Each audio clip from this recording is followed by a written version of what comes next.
बिस्मिल्लाहिर्रहमानिर्रहीम। कुल हुवल्लाहु अहद अल्लाहुस समद लम यलिद वलम यूलद वलम यकुल लहू कुफुवन अहद। सदक़ल्लाहुल अज़ीम।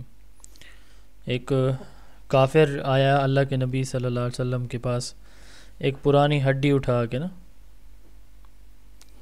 तो कहने लगा कि आप दावा करते हैं कि आपका अल्लाह, सूरह यासीन के अंदर ये वाक़या ज़िक्र है कि आपका अल्लाह जो है ना वो दोबारा ज़िंदा करेगा।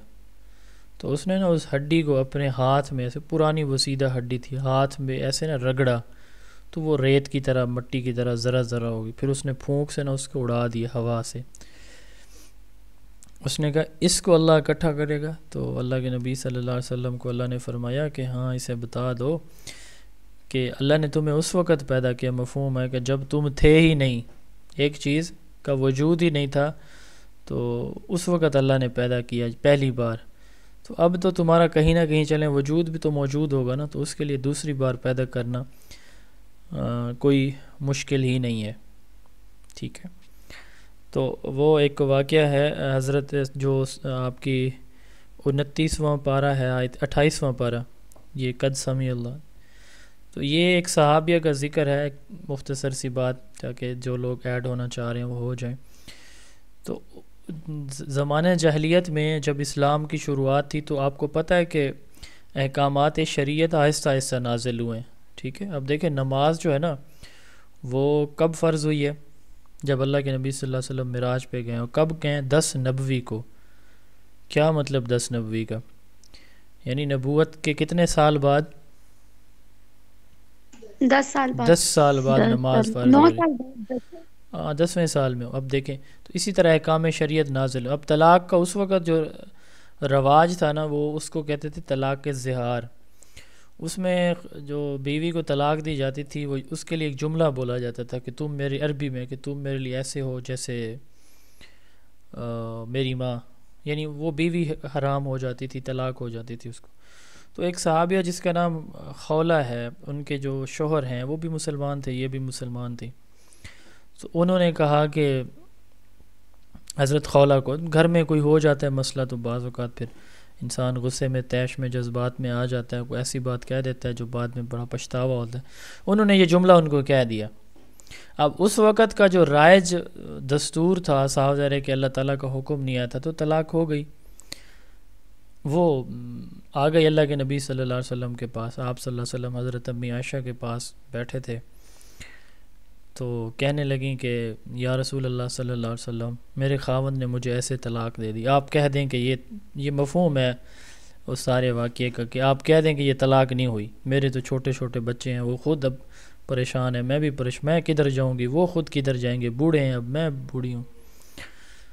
तो अल्लाह के नबी सल्लल्लाहु अलैहि वसल्लम ने फ़रमाया, मफ़हूम है कि खौला तुम्हें तलाक़ हो गई है। अब साफ ज़ाहिर है जब अल्लाह का हुक्म नहीं आया हुआ था।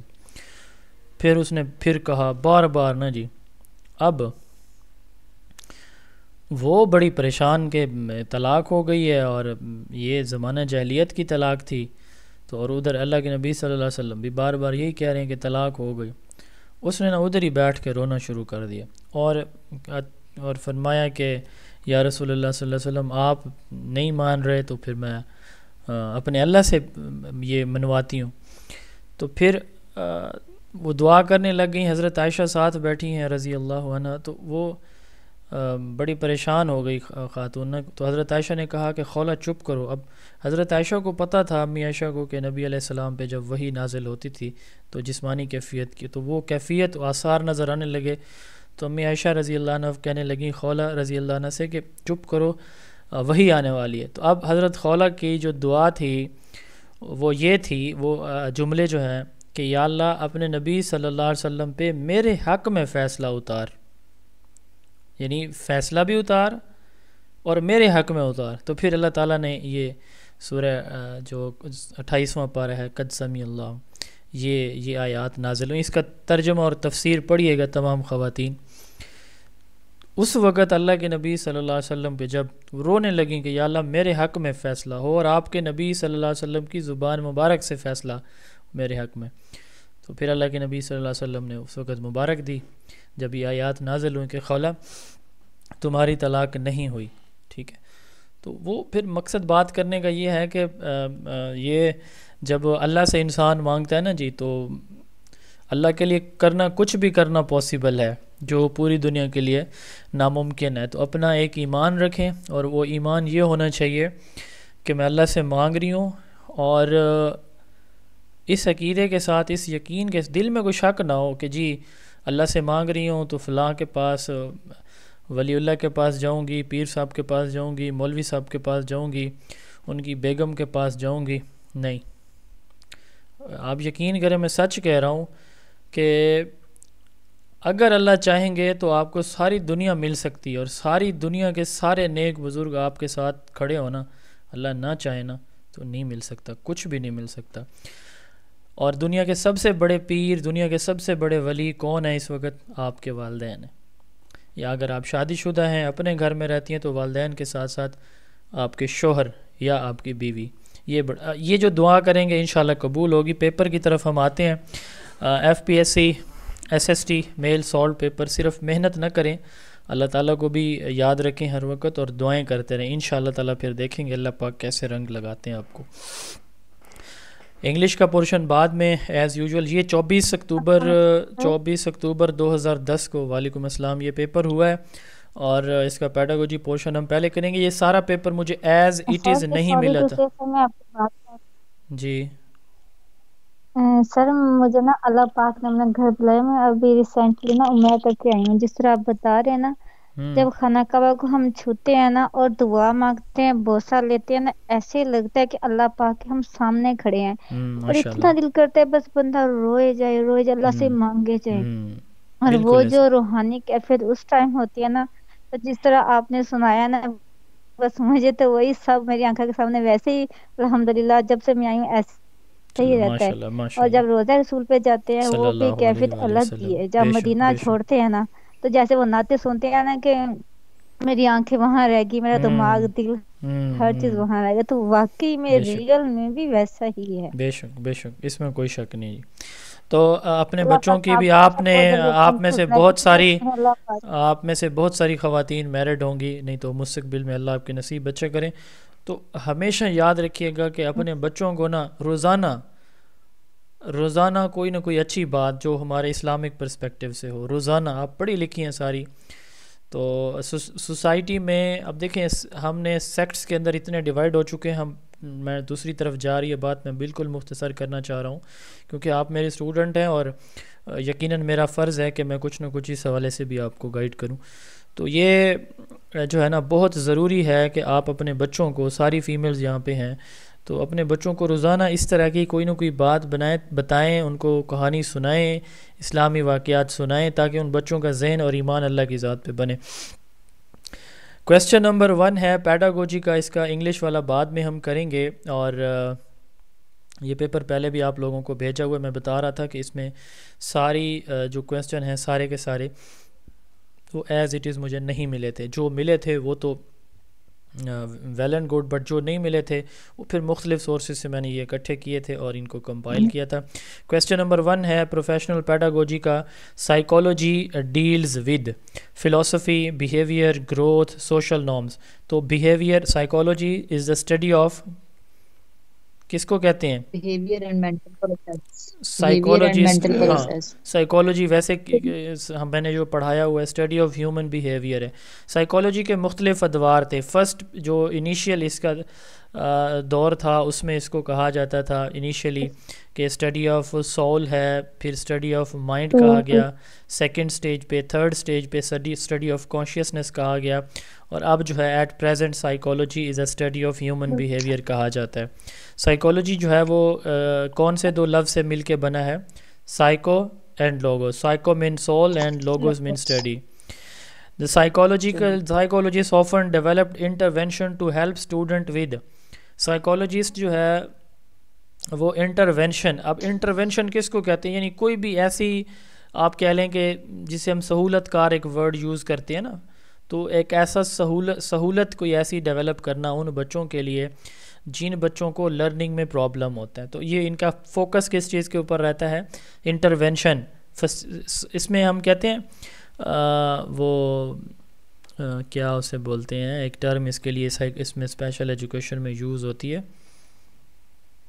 एक होती है फैसिलिटेटिव लर्निंग और एज अ ब्रिज के तौर असिस्टिव टेक्नोलॉजी, असिस्टिव टेक्नोलॉजी, ठीक है। असिस्टिव टेक्नोलॉजी इसके लिए एक स्पेशल टर्म में यूज़ की जाती है, जिसमें बस मिसाल के तौर पर किसी बच्चे को हेयरिंग प्रॉब्लम है, लिसनिंग प्रॉब्लम है, विजन का, फोकस का, तो इस तरह के जो भी प्रॉब्लम्स हैं उनको फिर जो टेक्नोलॉजी से उनकी हेल्प की जाती है उसको असिस्टिव टेक्नोलॉजी बोला जाता है।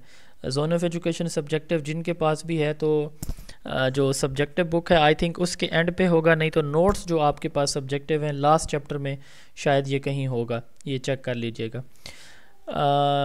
साइको इसमें असेसमेंट जी, कौन से चैप्टर में है? सर असेसमेंट वाले चैप्टर है और लास्ट वाले लेक्चर है। हाँ ठीक है। अच्छा, तो ये learning disabilities, cognition means the act of knowing and perceiving, ये वही कॉग्निशन का मैंने कई दफ़ा बता चुका हूँ। इंटेलेक्ट, नोइंग, परसीविंग, मैंने बताया था कि कॉग्निशन का मतलब अगर knowledge, perception, knowledge, application, analysis, synthesis, evaluation, इनमें से भी कोई हो सकता है। तो यहाँ पे वही नोइंग है। क्या बताया? 24 at which stage of Jean पियाजे theory the child start thinking logically about concrete objects and events. Jean पियाजे की 4 स्टेजेस हैं जो कॉग्निटिव डेवलपमेंट थ्योरी है।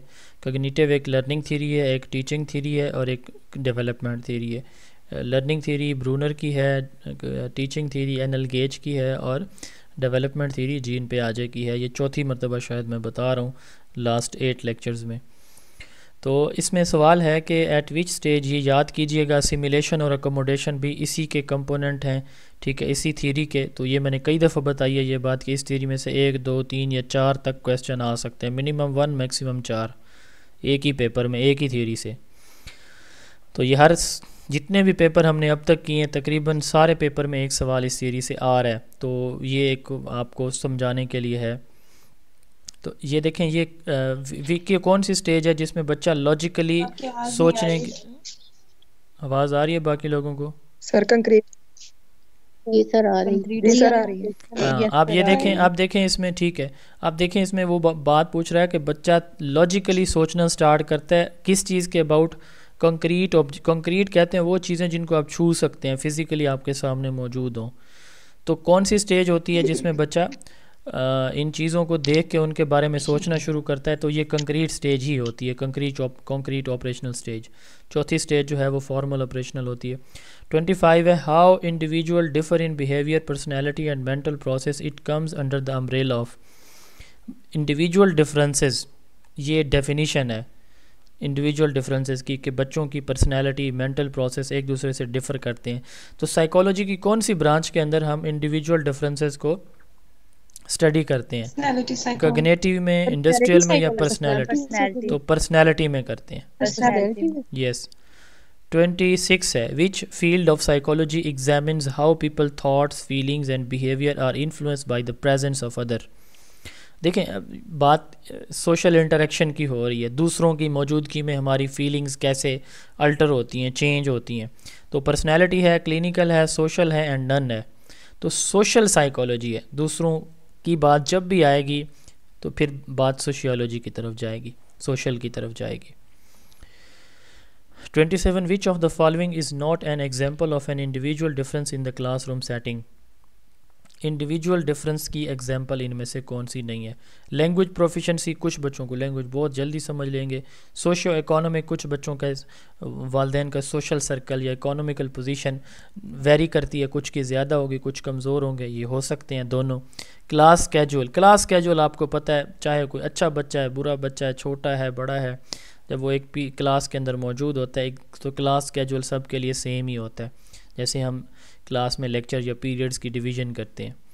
Scaffolding, who presented the concept of scaffolding? Batch 19 ABC के कोई स्टूडेंट मुझे बताएगा? शाबाश, सारा पढ़ा हुआ कोर्स उन्होंने। अरे सर मैं बताऊं? जेरोम ब्रूनर ने ये कॉन्सेप्ट दिया था। करते हैं। ठीक है। स्पाइरल करिकुलम का कॉन्सेप्ट किसने? वाइगोस्की ने दिया था। नहीं, वाइगोस्की ने नहीं किया। बस ठीक है, आ गया ना, देखे ना।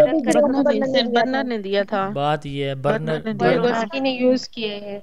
चलिए बात एक दफ़ा सवाल कर। सर वाइगोस्की ने दिया था। स्पोर्ट के लिए यूज किया जाता है।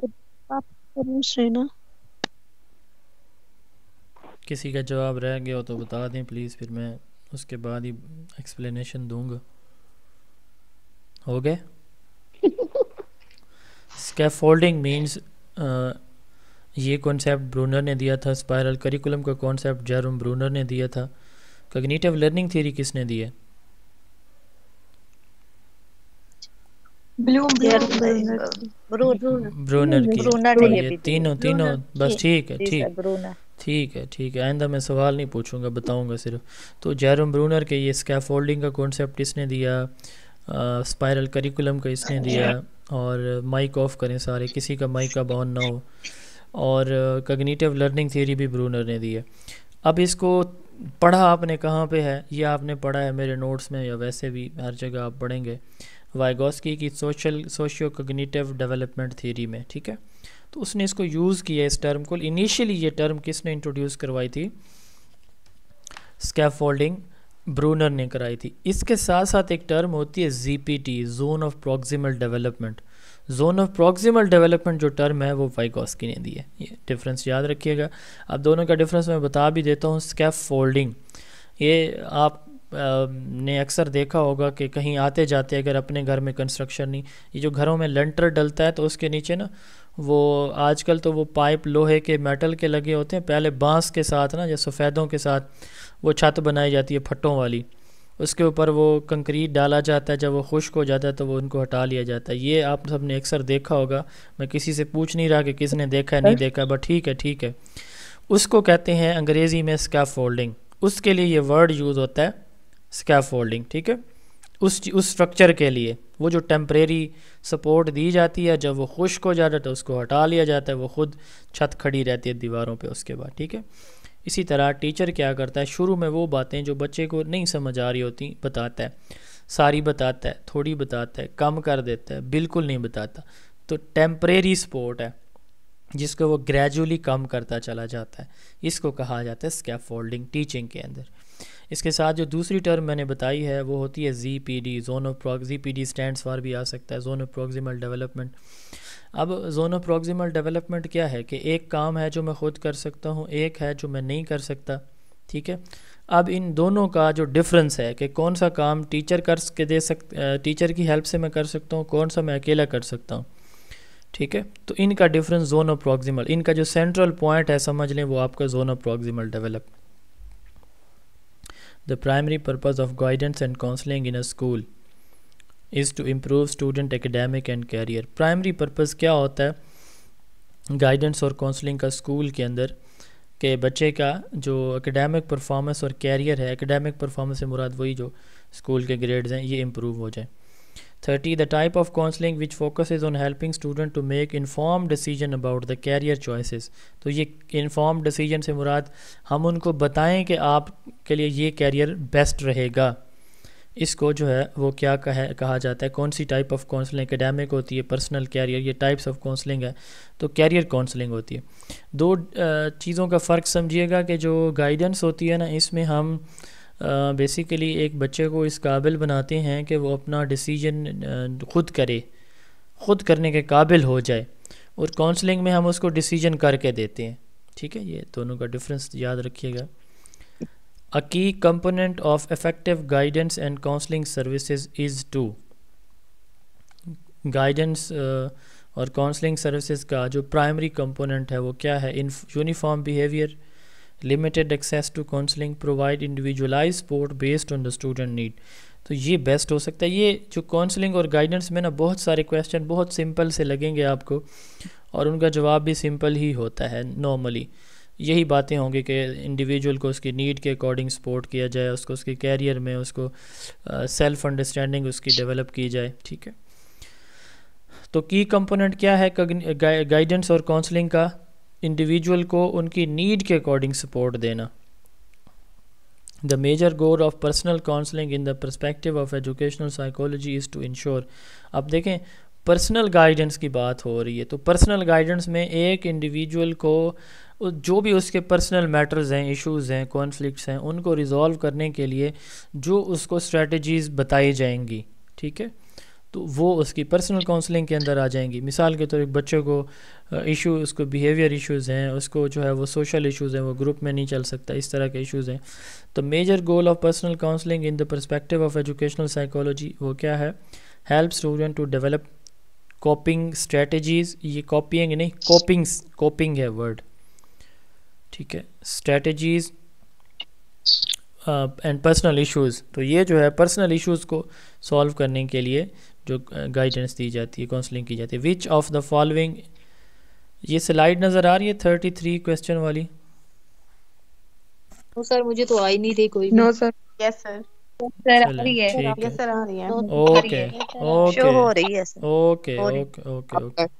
क्वेश्चन 33 है, which of the following best describe the role of a school counsellor in educational psychology. क्या चीज़ जो है स्कूल काउंसलर का एक बेहतरीन रोल का जो है वो एक डेफिनीशन कह लें। इन्फोर्सिंग डिसिप्लिनरी एक्शन, जो रूल्स बनाए जा रहे हैं उनको इम्प्लीमेंट करवाना। माइक ऑफ रखें अपने। Teaching core as well as interdisciplinary subjects, core और इंटर डिसिप्लिनरी सब्जेक्ट्स पढ़ाना।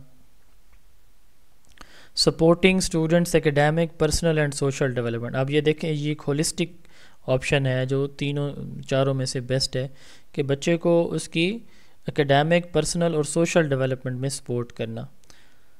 ये दुरुस्त जवाब है। 34 है, a key characteristics of an effective counselling programme is that it is tailored to the unique needs. अब ये सवाल दोबारा आ रहा है, ठीक है, यहाँ पीछे भी हमने पढ़ा कि बच्चे को उसकी नीड के अकॉर्डिंग जो है वो सपोर्ट करना। तो key characteristics of effective counselling programme क्या होता है कि इंडिविजुअल्स को उनकी नीड्स के, इट इज़ टेलर्ड यानी ये इस तरह से प्रिपेयर किया जाता है to unique needs of each student, हर स्टूडेंट की नीड के according.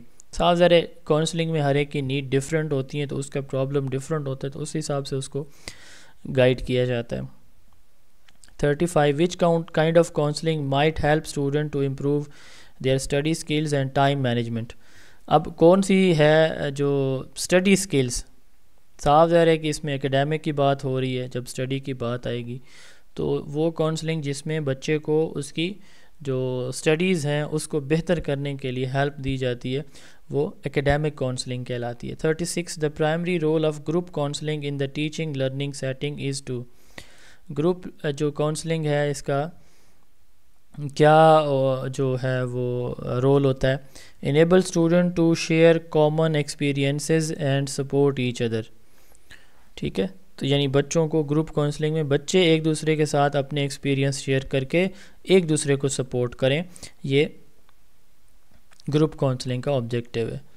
37, which of the following action verbs are alike to measure the student learnings as per Bloom cognitive level.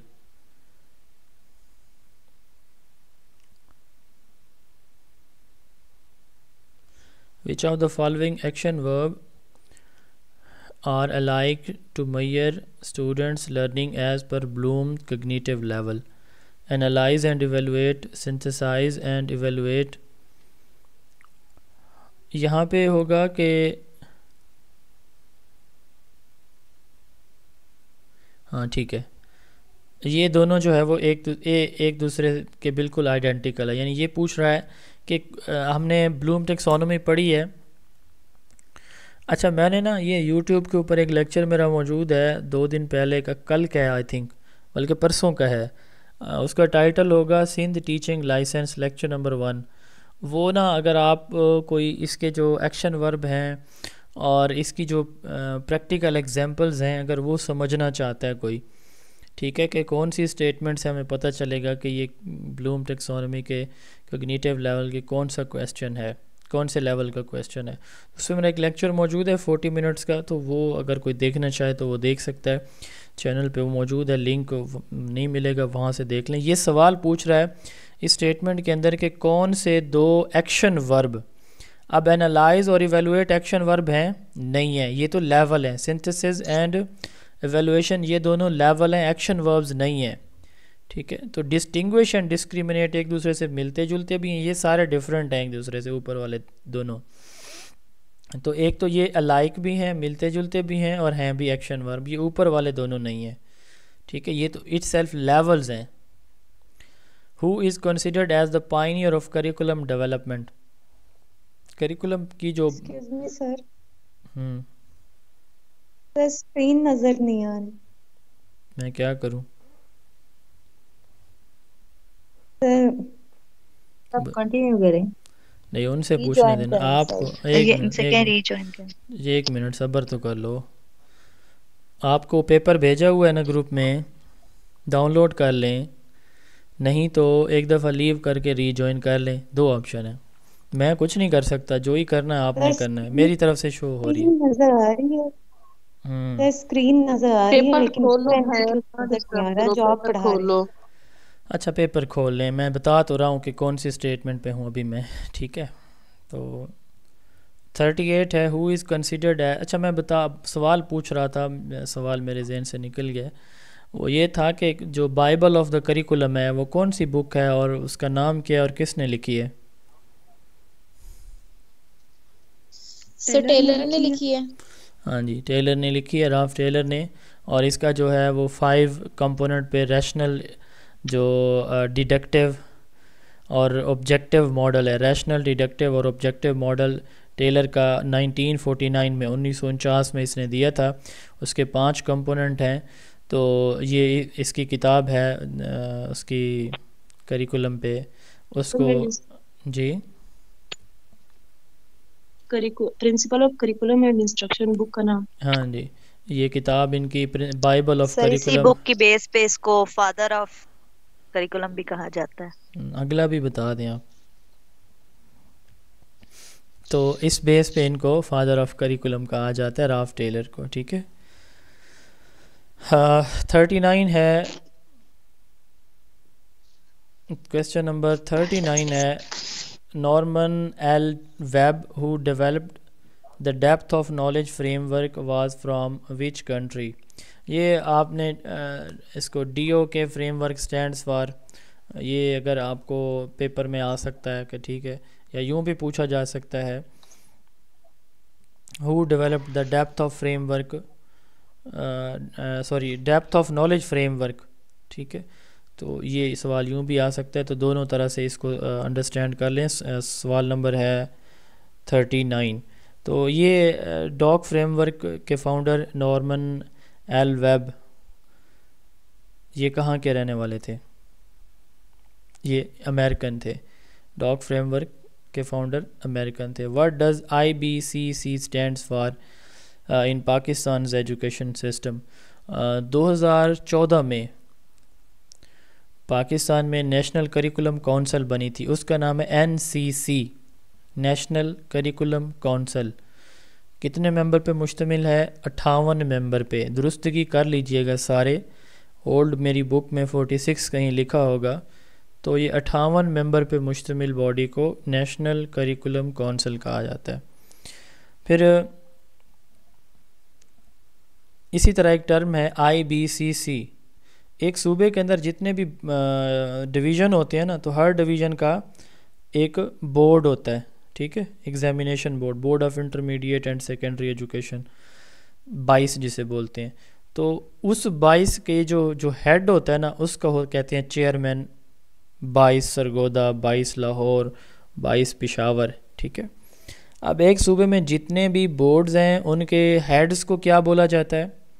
Chairman, ठीक है। चेयरमैन 22, BISC स्टैंड्स फॉर, ये भी paper में आ चुका है। तो अब जो 22 के चेयरमैन हैं पूरे सूबे के, इनकी जब जॉइंट मीटिंग होती है ना, उसको कहते हैं IBCC। ये अब एक गवर्नमेंट ने एक पॉलिसी लॉन्च की हुई है कि जितने भी 22 होंगे एक सूबे के अंदर, उन सब का जो फ्रेमवर्क होगा, उनका जो पेपर पैटर्न होगा पूरे सूबे के अंदर वो सेम होगा, ठीक है। तो इसी बेस पे फिर उनकी एक कॉन्फ्रेंस होती है, मीटिंग होती है, जिसको IBCC कहते हैं, inter board committee of chairman. ये मैंने आपको बता दिया कि इसका मकसद क्या होता है। The head of higher secondary school is commonly refer to as. अच्छा, अब ये जो हमारे मिडिल स्कूल है इसके हेड को हेड मास्टर बोलते हैं, प्राइमरी स्कूल के हेड को हेड टीचर बोला जाता है, हाई स्कूल के हेड को हेड मास्टर बोला जाता है, और जो हायर सेकेंडरी स्कूल का जो हेड होता है ना उसको प्रिंसिपल हम बोलते हैं। ठीक है, उसको हम क्या बोलते हैं? प्रिंसिपल। हायर सेकेंडरी जो 12 तक स्कूल होता है। Perennialism is most closely related to, हमारी 5 जनरल फ़िलासफ़ीज़ हैं और 4 एजुकेशनल फ़िलासफ़ीज़ हैं। आप में से कोई मुझे जनरल और एजुकेशनल फ़िलासफ़ीज़ का नाम बता सकता है? शाबाश, एक बंदा। सर जनरल हैंड रेज करें, हैंड रेज करें, हैंड रेज करें, ऐसे नहीं, हैंड रेज करें, मैं नाम लेता हूँ वही बताएंगे। कोई और जी, इन दोनों के, इरम और सोफिया के अलावा कोई? इनका मुझे पता है, इनको आता है। सुंबल के अलावा इसका भी मुझे पता है, इसको भी आता है। और कोई? निशा आप बताएं चलें। सर निशा जी सर, जनरल फिलॉसफी में जो है ना सबसे पहले idealism, naturalism, realism and pragmatism आती हैं, और एग्जिस्टेंशियलिज्म भी है। और एजुकेशनल?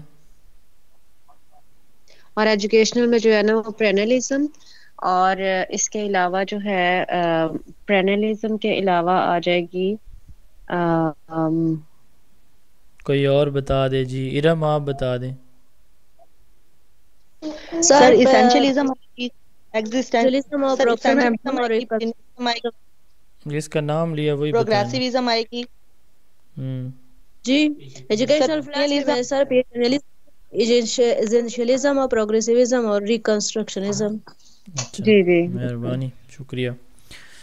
अब इन्होंने बताई हैं 5 एजुकेशनल जनरल फ़िलासफ़ीज़ और 4 एजुकेशनल फ़िलासफ़ीज़। माइक ऑफ कर दिया करें बात करके। एजुकेशन जनरल फ़िलासफ़ीज़ में आइडियलिज़म, रियलिज़म, प्रैग्मेटिज़म, एग्जिस्टेंशियलिज़म और नेचुरलिज़म है।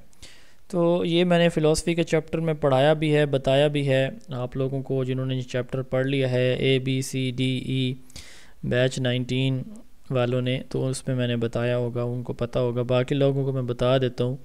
2 फ़िलासफ़ीज़ हैं जिनका अक्सर पेपर में पूछा जाता है, 3 का बल्कि मैं बता रहा हूँ कि हमारी जो जनरल फ़िलासफ़ीज़ हैं और एजुकेशन, इनका आपस में क्या लिंक है। जो पेरिनियलिज़म है ना, पेरिनियलिज़म, इसका ये एजुकेशनल फ़िलासफ़ी है, इसका लिंक आइडियलिज़म और रियलिज़म दोनों से बनता है, लेकिन ज़्यादा क्लोज़ ये किससे है? मोस्ट क्लोजली पूछा गया ये आइडियलिज़म से है। यानी यूँ समझ लें कि पेरिनियलिज़म 80% आइडियलिज़म है और 20% रियलिज़म वाले कॉन्सेप्ट्स हैं इसके अंदर, पेरिनियलिज़म के अंदर। अब इसके बाद दूसरी थ्योरी होती है एसेंशियलिज़म, तो उसमें भी ये दोनों बराबर हैं। वो थ्योरी भी जो है फ़िलासफ़ी इन दोनों से ली गई है। तीसरे नंबर पे आती है प्रोग्रेसिविज़म, वो सारी की सारी प्रैग्मेटिज़म से ली गई है। ठीक है, एजुकेशनल फ़िलासफ़ी। और चौथे नंबर पे आती है रिकंस्ट्रक्शनिज़म, वो भी प्रैग्मेटिज़म से ली गई है। तो ये याद रखिएगा अगर सवाल पेपर में आ जाए। Classroom problems are usually addressed through, हमारी 3 तरह की रिसर्च होती है, बेसिक, अप्लाइड एंड एक्शन। तो क्लासरूम में है जो है रिसर्च, इसको एक्शन रिसर्च को कहते हैं। अच्छा, इनमें से अगर मैं सवाल करूं कि which research is cyclical in nature, तो कौन सी बताएंगे आप? शाबाश, एक्शन रिसर्च। एक्शन अच्छा, इनमें से कौन? ठीक है, माइक ऑफ कर देना भाई, बात करके बच्चों की आवाज़ आ रही है, अजीब इरिटेशन सी होती है। अल्लाह के बंदो, 200 लोगों का सेशन है, कोई खौफ खुदा किया करो, बार बार एक ही बात कहनी पड़ती है। इसका मतलब है मैं सवाल ना करूं या फिर। अब अगला सवाल मेरा ये है कि इन चारों में से जो गिवन मैंने हाईलाइट किए हुए हैं, मैं दोबारा इनको नहीं नज़र आ रहे होंगे सबको, ऑप्शन में पढ़ देता हूँ। Experimental, descriptive, action and historical, ये 4 टाइप्स ऑफ रिसर्च हैं। इन चारों में से कौन सी रिसर्च के अंदर हम वेरिएबल्स को मैनिपुलेट करते हैं? मैं नाम लेके पूछूंगा, किसी ने नहीं बोलना प्लीज़। मैं नाम ले रहा हूँ, जिसका नाम लूँगा उसने मुझे बताना है। अस्मा इरफान जी प्लीज़ बताएं, इन चारों में से कौन सी रिसर्च जो है एक्सपेरिमेंटल, हिस्टोरिकल, डिस्क्रिप्टिव और एक्शन, इनमें से कौन सी रिसर्च है जिसके अंदर हम वेरिएबल्स की मैनिपुलेशन करते हैं? शाबाश। अस्मा इरफान। नहीं आता? नहीं, मैंने अस्मा इरफान से पूछा है ना, ये बनफिशा आपसे तो मैंने नहीं पूछा था जी। सर आप क्वेश्चन समझा रहे हैं? अच्छा, आपने समझे नहीं है, ठीक है। अच्छा, नेक्स्ट इसका जवाब है एक्सपेरिमेंटल। माइक ऑफ कर दें। अच्छा, नेक्स्ट क्वेश्चन मेरा है और वो मैं किससे करने जा रहा हूँ? जो जवाब देना चाहते हैं हैंड रेज कर सकते हैं अपना। तो मैं नेक्स्ट क्वेश्चन है ज़ारा बतूल से करने जा रहा हूँ। अच्छा, इन चारों में से कौन सी रिसर्च है जिसके अंदर हम जो एनालिसिस करते हैं ना, वो क्रिटिसिज्म वाला एनालिसिस होता है? इसमें एनालिसिस बेसिकली एनालिसिस नहीं, हम क्रिटिसिज्म करते हैं और ये क्वालिटेटिव एनालिसिस होता है। मैंने जिससे पूछा है ज़ारा बतूल से मैंने पूछा है। जी ज़ारा। जी सर। जी, सवाल समझा आपने? सर चले, जिसको आता है वो नहीं समझा सर, एक तो स्लाइड शो नहीं हो रही। चले, जो जिसने समझा है वो इसका जवाब दे दे। जिसने समझा है वो जवाब दे। सर डिस्क्रिप्टिव रिसर्च, ये हिस्टोरिकल रिसर्च। यस, ये हिस्टोरिकल रिसर्च होती है जिसमें हम क्रिटिसिज्म करते हैं। और हिस्टोरिकल रिसर्च का क्रिटिसिज्म दो टाइप्स का होता है, internal criticism and external criticism. ऐसे ही है जी सर। अच्छा, एक ऐसी रिसर्च है जिसमें हम डाटा प्राइमरी और सेकेंडरी सोर्स से कलेक्ट करते हैं। इन चारों में से कौन सी हो सकती है? Descriptive, historical. ठीक है, ओके, आ गए जवाब। हिस्टोरिकल रिसर्च में ही प्राइमरी और सेकेंडरी सोर्स से डाटा कलेक्ट करते हैं। डिस्क्रिप्टिव दुरुस्त जवाब नहीं है, अपनी इन्फॉर्मेशन अपडेट कीजिएगा। ये इंपॉर्टेंट क्वेश्चन थे। नेक्स्ट क्वेश्चन है, which of the following are the types of random sampling? हमने ना सैम्पलिंग की टाइप्स पढ़ी हैं, दो बेसिक टाइप्स होती हैं, रैंडम एंड नॉन रैंडम। कल मैंने शायद बताई भी थी। अब जो रैंडम सैम्पलिंग होती है ना, उसकी फर्दर कौन कौन सी टाइप्स हैं? माइक पता नहीं क्यों नहीं ऑफ करते आप लोग। एक तो एक मिनट में थोड़ी सी ना इनको नोबल प्राइज़ दे लूँ जिसका माइक ऑन है, उसके बाद मैं वापस आता हूँ। अब ऑफ हो गया, देखें, ये असर होता है। ये कौम जो है ना, सच्ची बात है कि सीधी डंडे के आगे है। 44 है, which of the following are types of random sampling? बंदा डिस्टर्ब होता है ना, एक साइड पे जहन जा रहा होता है, उधर से बच्चों के चीखने की अचानक आवाज़ आती है, तो वो मेरे बच्चे अपने ननहाल गए हुए हैं, तो मुझे ऐसे लगता है जैसे दूसरे कमरे में मेरे बच्चे रो रहे हैं। तो खौफ खुदा करो भाई। Which of the following are types of random sampling? तो दो बेसिक डिवीज़न है सैम्पलिंग की, एक है रैंडम, एक होती है नॉन रैंडम। रैंडम को हम कहते हैं प्रोबेबिलिटी और नॉन रैंडम को कहते हैं नॉन प्रोबेबिलिटी सैम्पलिंग। तो यहाँ पे रैंडम या प्रोबेबिलिटी सैम्पलिंग की टाइप्स पूछी गई है। मैं नाम ले रहा हूँ, ये याद रखिएगा फिंगर टिप्स पे, और इनकी डेफिनेशन में भी साथ बता रहा हूँ कि हो सकता है पेपर में, ये कल भी मैंने बताया था कि ये सवाल इंपॉर्टेंट है टाइप्स ऑफ सैम्पलिंग वाला, ये आएगा 1 नंबर का क्वेश्चन अगर आप लोगों को याद हो। आप में से कोई रैंडम सैम्पलिंग की टाइप्स के नाम लेना चाहता है? शाबाश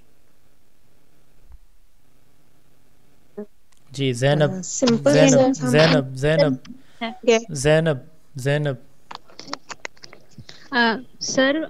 यस, मैं ज़ैनब बता रही हूँ।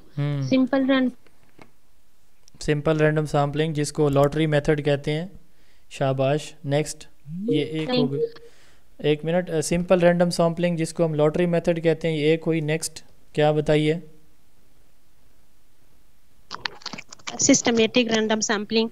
सिस्टमैटिक सैम्पलिंग दो हो गई, दो सिस्टमैटिक हो गई। मैं आप नाम लेती जाए, मैं एक्सप्लेनेशन देता जाऊं, ताकि जिन लोगों को अगर वो ये चीज़ का आइडिया नहीं है तो एटलीस्ट उनको कुछ बेसिक समझ आए। अच्छा, स्ट्रैटिफाइड रैंडम सैम्पलिंग। ठीक है, 1 मिनट। आप, मेरी आवाज़ आ रही है आपको जैनब? जी आपकी आवाज़ जी आ रही है। अच्छा, आपने पहला नाम कौन सा लिया है? जी, पहला पहला नाम हेलो, कौन? मुझे आपकी आवाज़ आ रही है। मैं पूछ रहा हूँ पहला पहला नाम कौन सा लिया आपने?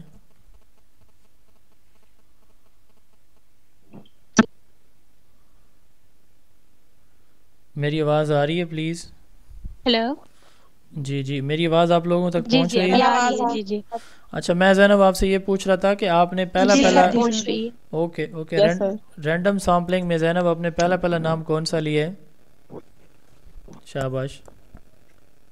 Simple random sampling. अच्छा स्टूडेंट्स, इसको ना सिंपल रैंडम सैम्पलिंग को सेकंड एक मिनट सिस्टमैटिक एक रैंडम मिनट एक एक मिनट एक मिनट, जो इन्होंने पहला नाम लिया ना सिंपल रैंडम सैम्पलिंग, इसको लॉटरी मेथड बोलते हैं। जैसे कुरा नहीं डालते, ये वही वाला मेथड होता है, ठीक है। पर्चियाँ डाल लेना जिसका नाम आ जाए, ये होती है सिंपल रैंडम सैम्पलिंग या लॉटरी मेथड। अच्छा दूसरा जी ज़ैनब। Systematic random sampling. हाँ, सिस्टमैटिक रैंडम सैम्पलिंग में हम क्या करते हैं? जी दूसरा। एक मिनट, मैं एक्सप्लेनेशन दे दूँ ना इनको। दूसरा नाम अच्छा, सिस्टमैटिक रैंडम सैम्पलिंग में हम क्या करते हैं? ओके। हम जो है ना एवरी एवरी nth नंबर, कोई भी एनी नंबर, मतलब मिसाल के तौर पर इसका फार्मूला होता है, वो फिर आप उसमें नोट्स में देख लेंगे, बुक में देख लेंगे।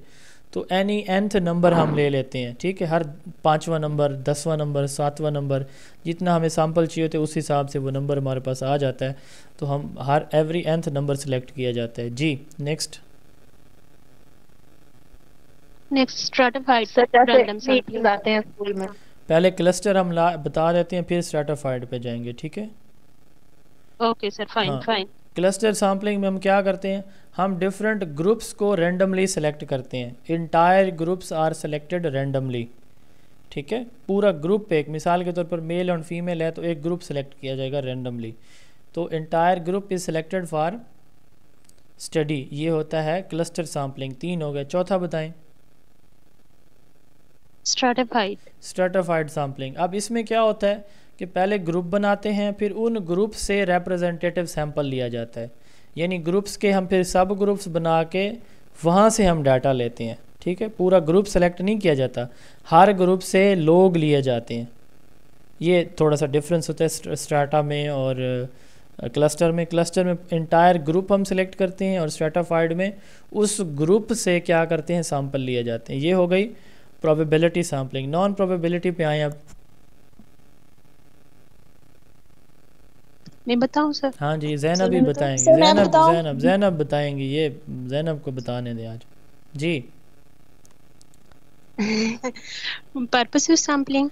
पर्पसिव, एक मिनट, स्नोबॉल ओ भाई सैम्पलिंग। सबर सबर जी सबर, ओके सर। अब तक तो आपको सॉरी। समझ जाना चाहिए था। अब इन्होंने सबसे पहले पर्पसिव सैम्पलिंग का बताया है, ठीक है। इसका दूसरा नाम होता है जजमेंटल सैम्पलिंग। ये नंबर 1 है। ये मैं दोबारा रिपीट नहीं करूँगा, अगले किसी भी पेपर में कहीं पे भी, ये मैं बता रहा हूँ। अब ये जिसने नोट करना है कर ले, नहीं करना उसकी अपनी मर्ज़ी है। पर्पसिव सैम्पलिंग पहले नंबर पे हमने बात की है। इसका दूसरा नाम क्या होता है? Judgemental sampling. इसमें होता क्या है कि एक जो रिसर्चर है वो अपनी अंडरस्टैंडिंग के मुताबिक कि उसको कौन सा सैंपल सही रहेगा इस रिसर्च के लिए, वो अपनी मतलब समझ के मुताबिक जो ठीक उसे लगता है उसको सेलेक्ट करता है। अब चूँकि देखें इसमें ना वो रैंडम सिलेक्शन का चांस नहीं है, वो अपनी मर्ज़ी से 2-4 बच्चे उठा लेगा। तो ये पर्पसिव या जजमेंटल सैम्पलिंग है। Number 2 snowball sampling.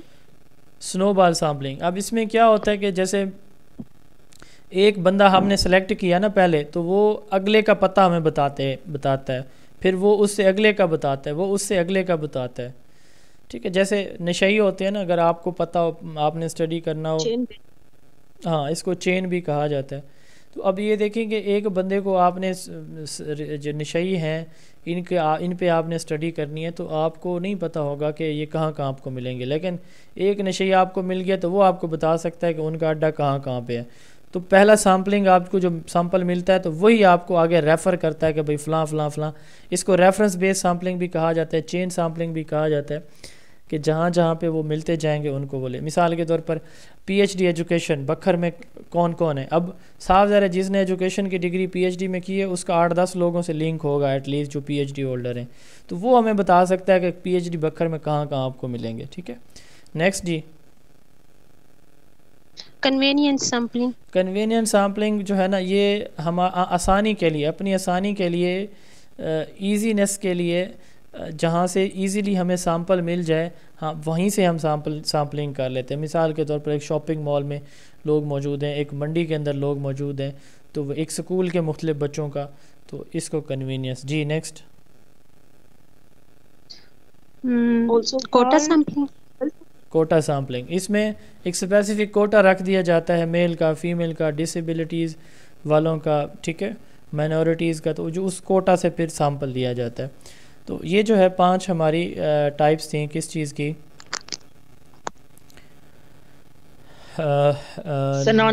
Non probability sampling. ये आपको याद रखना चाहिए इन सारी चीज़ों को। अब सवाल ये था कि which of the following are the types of random sampling. तो यहाँ पे लिखा हुआ है स्ट्रेटिफाइड एंड क्लस्टर। अब सबको समझ लगी हो गई होपफुली। तो इतनी हमने बहस की है, क्योंकि हो सकता है इनके अलावा कोई और किसी और तरह से भी सवाल आ जाए। क्या बात, हाँ जी, मॉडल अगर के तो रिवाइज करवा दें, मिक्स मेथड मिक्स मॉडल वाला। क्या चीज़? वो करा देंगे जब क्वेश्चन आया था, ठीक है, वो मैं करा दूँगा, वो रिसर्च के चैप्टर में कर लेंगे इंशाल्लाह। What is the minimum degree needed for the appointment of assistant professor at a university in Pakistan? Pakistan में जो पहले लेक्चरर होता है, फिर असिस्टेंट प्रोफेसर होता है, फिर एसोसिएट प्रोफेसर होता है, फिर प्रोफेसर होता है। ये लेवल्स हैं यूनिवर्सिटी टीचर के। Lecturer, assistant professor, associate professor and professor. Lecturer universities के अंदर 18वें ग्रेड का होता है, असिस्टेंट प्रोफेसर 19वें का होता है। अब जो लेक्चरर का मैं बता रहा हूँ, क्योंकि लेक्चरर का भी आ सकता है यूनिवर्सिटी के अंदर, लेक्चरर के लिए मिनिमम क्वालिफ़िकेशन पाकिस्तान, ये HEC का रूल बता रहा हूँ कि पाकिस्तान की किसी भी यूनिवर्सिटी से MPhil डिग्री होल्डर या किसी भी फॉरेन यूनिवर्सिटी से मास्टर डिग्री हो, मैं रिपीट कर रहा हूँ, लेक्चरर यूनिवर्सिटी ग्रेड 18 होता है, ठीक है, और उसके लिए पाकिस्तान की किसी भी यूनिवर्सिटी से मिनिमम MPhil डिग्री या फ़ौरन किसी भी मुल्क की, किसी बाहर के मुल्क की यूनिवर्सिटी से मास्टर डिग्री उस सब्जेक्ट के अंदर है, you are eligible to apply for lecture post. अब उसके बाद अगला लेवल होता है असिस्टेंट प्रोफेसर का। तो इसके लिए, असिस्टेंट प्रोफेसर के लिए मस्ट है कि आपके पास PhD डिग्री होनी चाहिए, ठीक है। और जो हमारे यहाँ जो कॉलेज के अंदर लेक्चर सेलेक्ट होते हैं उनका ग्रेड 17 होता है, ठीक है, और उनके लिए जो मिनिमम रिक्वायरमेंट है क्वालिफ़िकेशन की, वो मास्टर होती है उसी सब्जेक्ट के अंदर। Which has a narrower scope, curriculum, instruction, technique and style. तो इन तीनों में जो है वो नैरो स्कोप किसका है? करिकुलम साफ ज़रा एक ब्रॉडर टर्म है, इंस्ट्रक्शन भी एक ब्रॉडर है।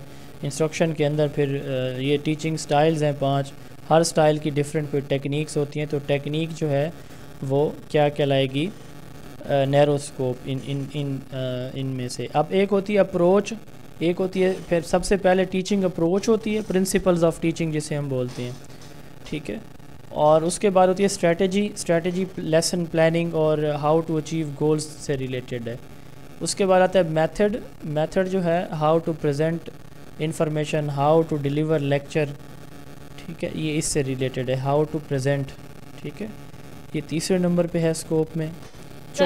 चौथे नंबर पे आता है, मुझे पूरा कर लेने देना, चौथे नंबर पे आता है टेक्निक्स, इनको कहते हैं bridge between strategy and methods. और उसके बाद जो आता है टीचिंग टैक्टिक्स, ठीक है। तो ये जो है ना, ये स्टाइल और इंस्ट्रक्शन, करिकुलम, ये इनसे, तो इनमें से गिवन ऑप्शन में से technique is a correct answer. तो मैंने ये बता दिया। अब पूछें सवाल। जब मैं सवाल कर रहा हूँ ना, एक एक्सप्लेनेशन दे रहा हूँ, जब एक सवाल ख़त्म हो जाए ना उसके बाद सवाल किया करें, ये तरीका होता है। जी पूछें। अब सर ये कुछ टर्म्स है जैसे कि education, teaching method, teaching style, instruction, teaching techniques and tactics, इनमें से broader and moderate right sequence बता दें। तो अभी तक मैंने हीर रांझा की कहानी सुनाई है, ये जो अभी मैं बता रहा था आपने सुना ही नहीं होगा। एजुकेशन ब्रॉडर है सबसे, ठीक है। उसके बाद जो है एजुकेशन के बाद टीचिंग है, टीचिंग के बाद इंस्ट्रक्शन है, ठीक है, ये इन तीनों में से। इन तीनों का जो है ना वो सीक्वेंस है। एजुकेशन ब्रॉडर है, फिर टीचिंग, फिर इंस्ट्रक्शन, उसके नीचे ये मेथड स्ट्रेटजी सारी आती। अब स्ट्रेटजी मेथड आवाज नहीं आ रही। Strategy, method, techniques, tactics, style, ठीक है। ये अब इनकी सीक्वेंस की बात कर लेते हैं। आवाज़ आ रही है मेरी? जी सर। अभी आ रही। तो ब्रॉडर होती है, सबसे ब्रॉडर होती है टीचिंग अप्रोच, उसके बाद होती है स्ट्रेटजी, उसके बाद होता है मेथड, उसके बाद होती है टेक्निक, उसके बाद होती है टैक्टिक्स, उसके बाद होता है स्टाइल। तो ये इनका करेक्ट सीक्वेंस है। Which verb pair is related तो टू, सर इसमें फिर स्टाइल नहीं होना चाहिए? नहीं सॉरी, स्टाइल पहले आता है, स्टाइल पहले आता है। ये जो स्टाइल एक ब्रॉडर है, स्टाइल को इस सीक्वेंस से निकाल दें, ठीक है। स्टाइल एक ब्रॉडर टर्म है, मैं रिपीट कर देता हूँ। स्ट्रेटजी, मेथड, टेक्निक्स, टैक्टिक्स, ये और एक्टिविटीज़, ये सीक्वेंस है इन पांचों का। स्टाइल इनकी कैटेगरी में ही नहीं आता। स्टाइल मतलब ये है कि एक टीचिंग स्टाइल होता है, टेक्निक का स्टाइल नहीं होता, टीचिंग का स्टाइल होता है। अब साफ ज़ाहिर है ये फिर टीचिंग में आएगा तो ये ब्रॉडर है। Which verb pair is related to cognitive domain, cognitive domain का कौन सा ये पेयर जो है वो कॉग्निटिव डोमेन से रिलेटेड है। Listen, observe, react, respond. तो ये एनालिसिस एंड क्रिएशन, ठीक है। एनालाइज या क्रिएट ये कॉग्निटिव डोमेन के लेवल हैं। ये क्रिएट कौन सा लेवल है कॉग्निटिव डोमेन का? शाबाश सर, सबसे हाईएस्ट लेवल डिवाइस मैंने ये तो नहीं पूछा कि ये कौन, मैंने नंबर पूछा है, नंबर पूछा रिवाइज में हाईएस्ट पे मैंने रिवाइज की बात की है। मेरी बात सुन, मैंने कहीं पूछा रिवाइज का किसी से। मेरा सवाल सिंपल है कि क्रिएट का कौन सा लेवल है कॉग्निटिव डोमेन में, मुझे बताएं। पांचवा है, तीसरा है, छठा है? ये सवाल है, इसका ये जवाब। पांचवा बनेगा। अब ये बात है, इधर इधर पढ़ना था रोला, जो रोला मैं निकालना चाह रहा था ना, बट ठीक है, मुझे पता चल गया ना आपकी काबिलियतों का। ये छठा लेवल है, पांचवा नहीं है क्रिएट, ठीक है। मैंने आप में से जिसने माइक ऑफ रखा करें ओ भाई। तो ये जो है ना निशा, हम आ जाएं, आपका माइक ऑफ करके दे देते हैं अगर आपको मसरूफ़ हैं आप तो। अच्छा सर मेरे नेटवर्क में थोड़ा सा मसला है, वो ज़रा लेट जो है ना वो होता है। अच्छा, इतने तक हमारे कानों की चीखें निकल जाती हैं, पता नहीं किस चीज़ का शोर होता है। एनालिसिस एंड करिए। अब देखें, जो थोड़ा सा मैंने उस वक़्त भी ये ब्लूम टेक्सोनोमी जब भी पढ़ाई है पिटता रहता हूँ, थक जाता हूँ, तो नहीं पड़ती बल्ले बात। पता नहीं कौन से मेथड से मैं चटनी बना के आपके दिमागों में मैं घसेड़ूँ वो किसी तरह से, कि ये घसेड़ दूँ बात के समझ आ जाए। कि जब देखें बात आती है ना knowledge, comprehension, application, analysis, synthesis and evaluation, फिर जो है ना इसका मतलब ये है कि जो सिंथेसिस है ये पांचवा है। अब यहाँ पे सिंथेसिस होता तो फिर तो आप कहते भाई पांचवा है। यहाँ पे बात क्रिएट की हो रही है, क्रिएट वर्ब फॉर्म में है, ये एंडरसन ने दिया है और उसके मुताबिक ये मैंने कई दफ़ा बताया है, remember, understand, apply, analyse, evaluate, create, ये लेवल है। तो यहाँ छठा बनता है रिवाइज कॉग्निटिव डोमेन। अब जिनको नहीं पता, जो नए हैं, टेस्ट सेशन वाले स्टूडेंट्स हैं मेरी, तो उनसे ये गुजारिश है कि यूट्यूब से सर्च करें जोन ऑफ एजुकेशन पे ब्लूम टेक्सोनोमी, तो एक लेक्चर सुन लें, क्योंकि आपका कम से कम 2 से 3 क्वेश्चन ब्लूम टेक्सोनोमी से आने, तो ये लेक्चर लाजमी सुन लें जो टेस्ट सेशन वाली है। Curriculum is derive from Latin word career, जिसका मतलब क्या होता है रनवे या पाथ।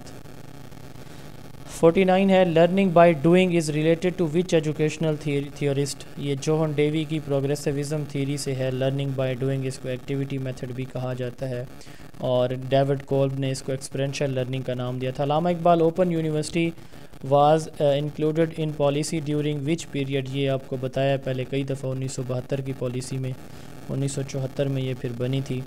पाकिस्तान और एशिया की पहली और दुनिया की दूसरी ओपन यूनिवर्सिटी थी ये उस वक्त। पहली यूनिवर्सिटी 1969 यूके ओपन यूनिवर्सिटी बनी थी। AIUU का पुराना नाम जो है वो पीपल्स ओपन यूनिवर्सिटी था। 1977 में इसका नाम AIUU रखा गया और ये 1974 में इसने काम करना शुरू किया था। पाकिस्तान की सबसे लार्जेस्ट पब्लिशिंग यूनिवर्सिटी है, पाकिस्तान की सबसे लार्जेस्ट यूनिवर्सिटी है नंबर ऑफ़ स्टूडेंट्स के हिसाब से।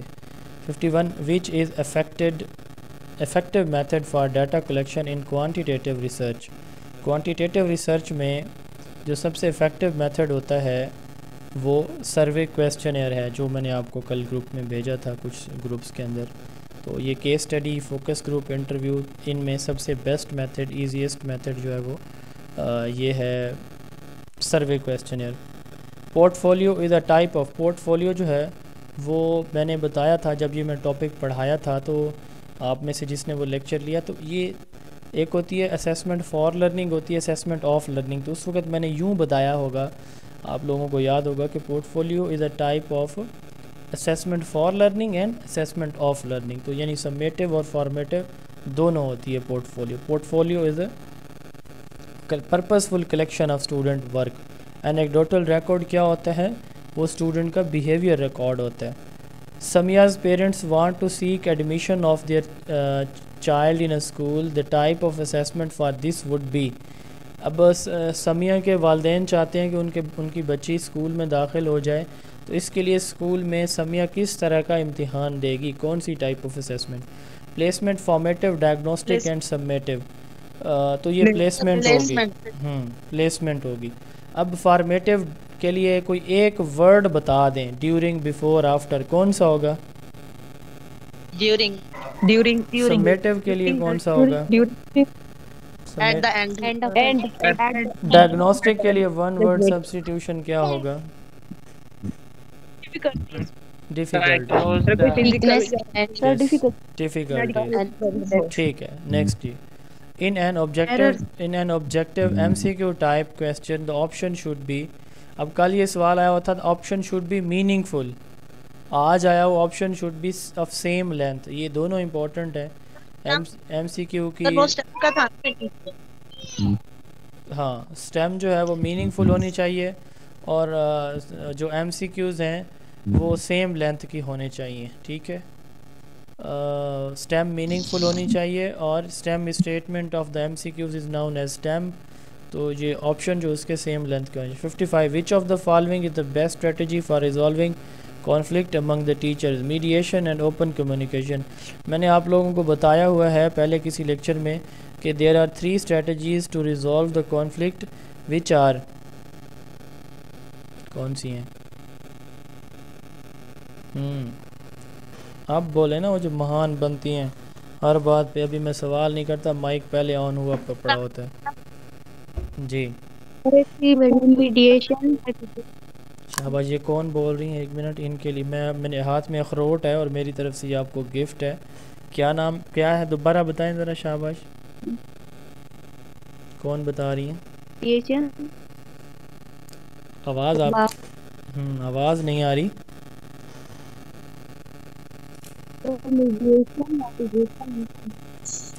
थर्ड मुझे भूल रहा है।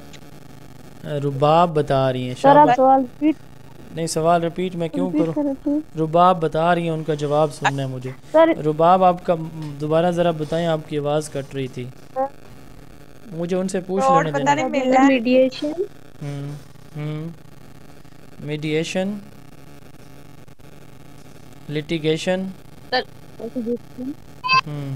कोई और बता सकता है? Conciliation.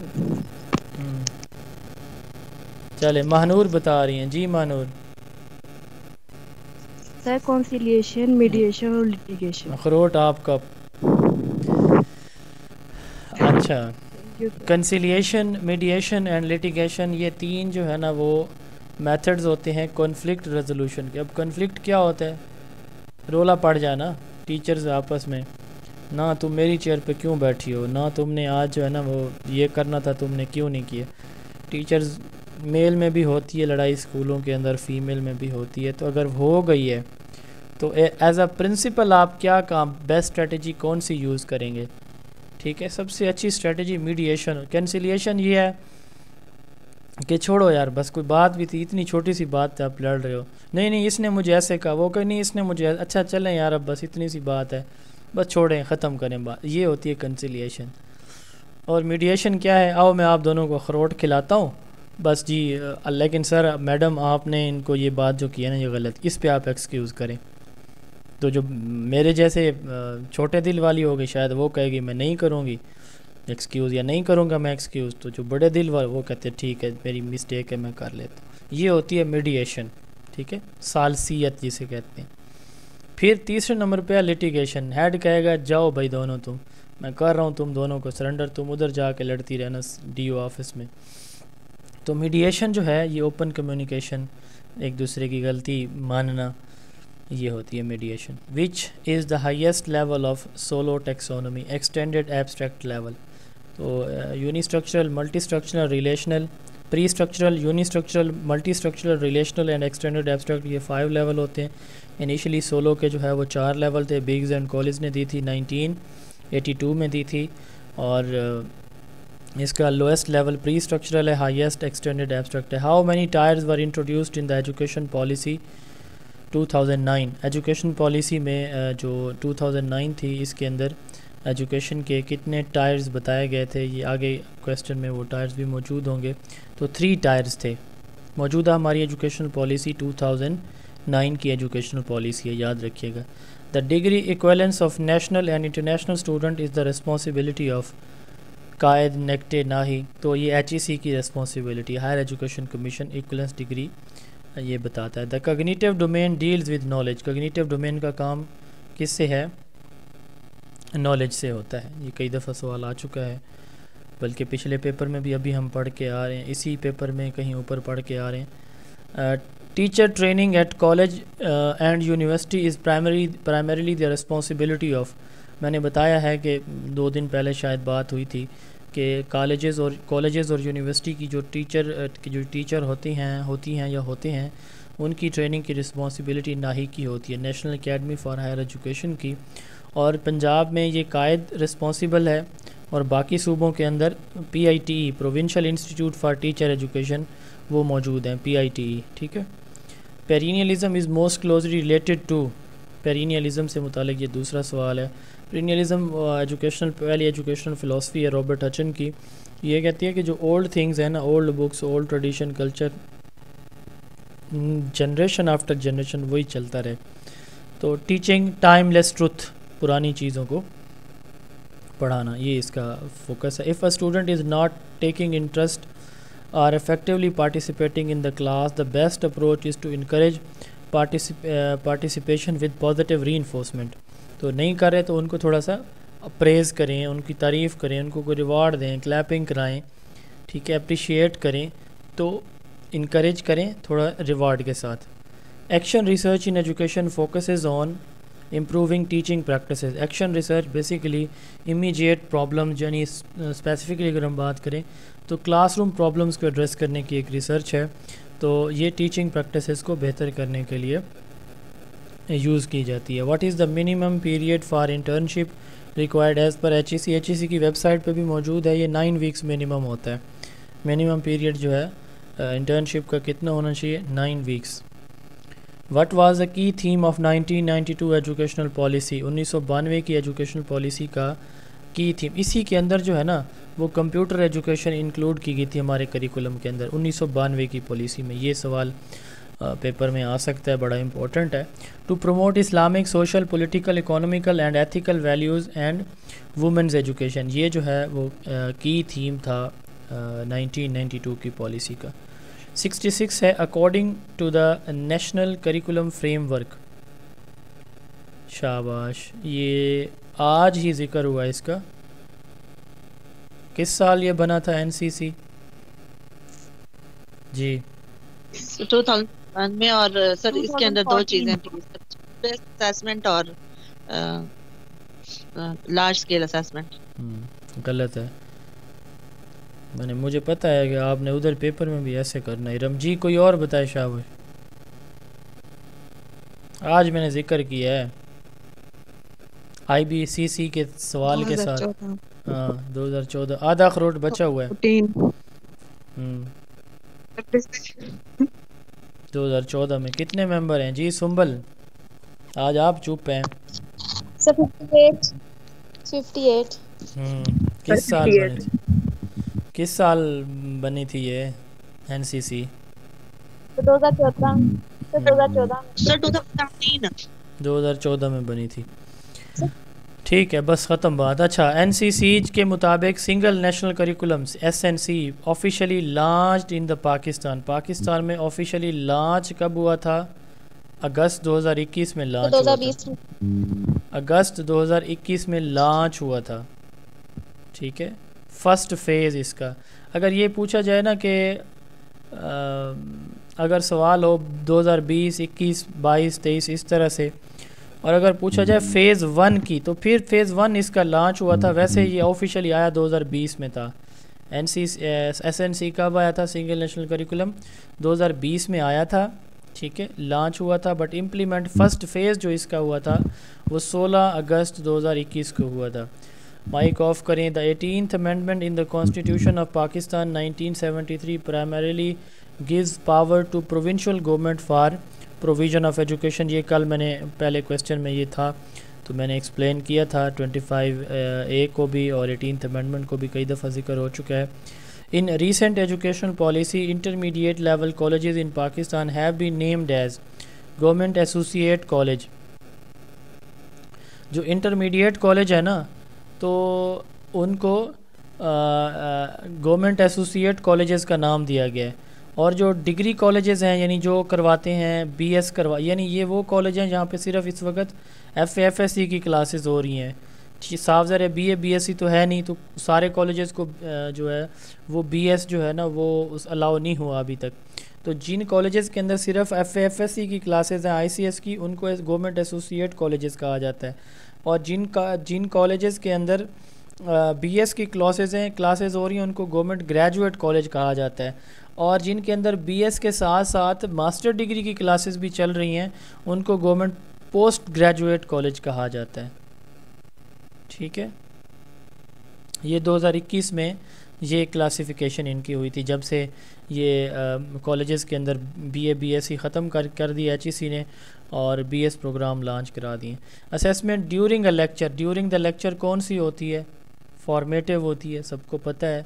According to the national education policy 2009 that there are the 3 tiers of, ये ऊपर सवाल आया था तो ये 3। अच्छा बाज़ औक़ात ना ऐसे हो जैसे ये सवाल आ गया, अब ऊपर था कि कितने हैं, यहाँ बताया जा रहा है कि 3 है और ये वाले इनमें से सेलेक्ट करें कौन से हैं। तो इस तरह से थोड़ा एक आध सवाल अक्सर पेपर्स में ऐसा होता है कि ऊपर जो बात पूछी गई है उसका आंसर नीचे किसी और स्टेटमेंट के अंदर मौजूद होता है। तो इस तरह से भी जल्दबाजी नहीं करनी, इसलिए मैं सजेशन यही देता होता हूँ कि एक नज़र सिर्फ 2-3 मिनट में ऐसे सारे क्वेश्चंस को अपनी नज़रों से एक दफ़ा घुमा लें, ताकि इस तरह का कोई क्वेश्चन हो तो कन्फ्यूजन ना हो। 2 नंबर आपके सिक्योर होंगे फिर इससे। अकॉर्डिंग टू द नेशनल, अच्छा ये कौन कौन से टायर्स हैं? 3, elementary education, secondary education and tertiary education, ये 3 टायर्स थे। अच्छा जी 71 है। What does the term cognitive primarily refers to? Thinking and knowing. ये सवाल आई थिंक रिपीट हो रहा है। 72 he is often considered as a pioneer in the development of cognitive theory in the psychology. तो जीन पियाजे है जो cognitive theory के फाउंडर हैं। ये 2 सवाल आ चुके हैं इनसे मुतालिक। 73 है the teacher strategy to control disruptive behaviour and use of wide variety of skills and technique to ensure their classroom run smoothly. तो टीचर मुख्तलिफ कंट्रोल स्ट्रेटजी यूज़ करता है ताकि उसकी क्लास स्मूथली रन करे, तो ये क्लासरूम मैनेजमेंट की डेफिनीशन है।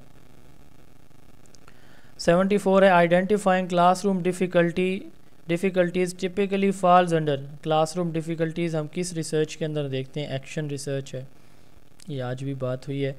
75 है the theory that emphasises the role of social interaction in the learning. ये कंस्ट्रक्शनिज्म थ्योरी है। बिहेवियरिज्म कहती है इन्वायरमेंट को ठीक है। रियलिज्म ऑब्जर्वेशन की बात करती है, कॉग्निटिविज्म इंटेलेक्चुअल अप्रोचेस माइंड की बात करता है, और कंस्ट्रक्शनिज्म सोशल इंटरेक्शन की बात करता है। 76 द कोन ऑफ एक्सपीरियंसेस, ये किसने दिया था? Cone of love, Dale, yes, ये डेल ने दिया था। In university, the qualification in university qualification TT usually stands for teacher training, technical teaching techniques, teaching technology। ये मुझे इसका किसी और ने एब्रीवेशन बताया था, किसी स्टूडेंट ने ही बताया था। आई थिंक इसको अपडेट करना था मुझे, मैंने किया नहीं था। एक सेकंड मैं चेक कर लूँ उसको कि उसने मुझे बताया था, मेरे माइंड में नहीं आ रहा। टीटी स्टैंड्स फॉर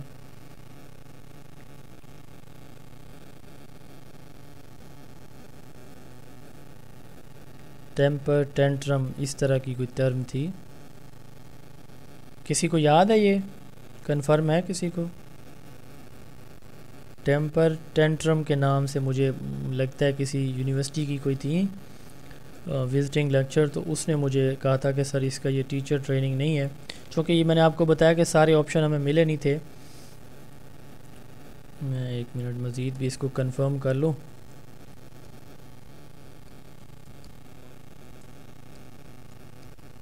ये उनकी को प्रमोशन से रिलेटेड टर्म थी।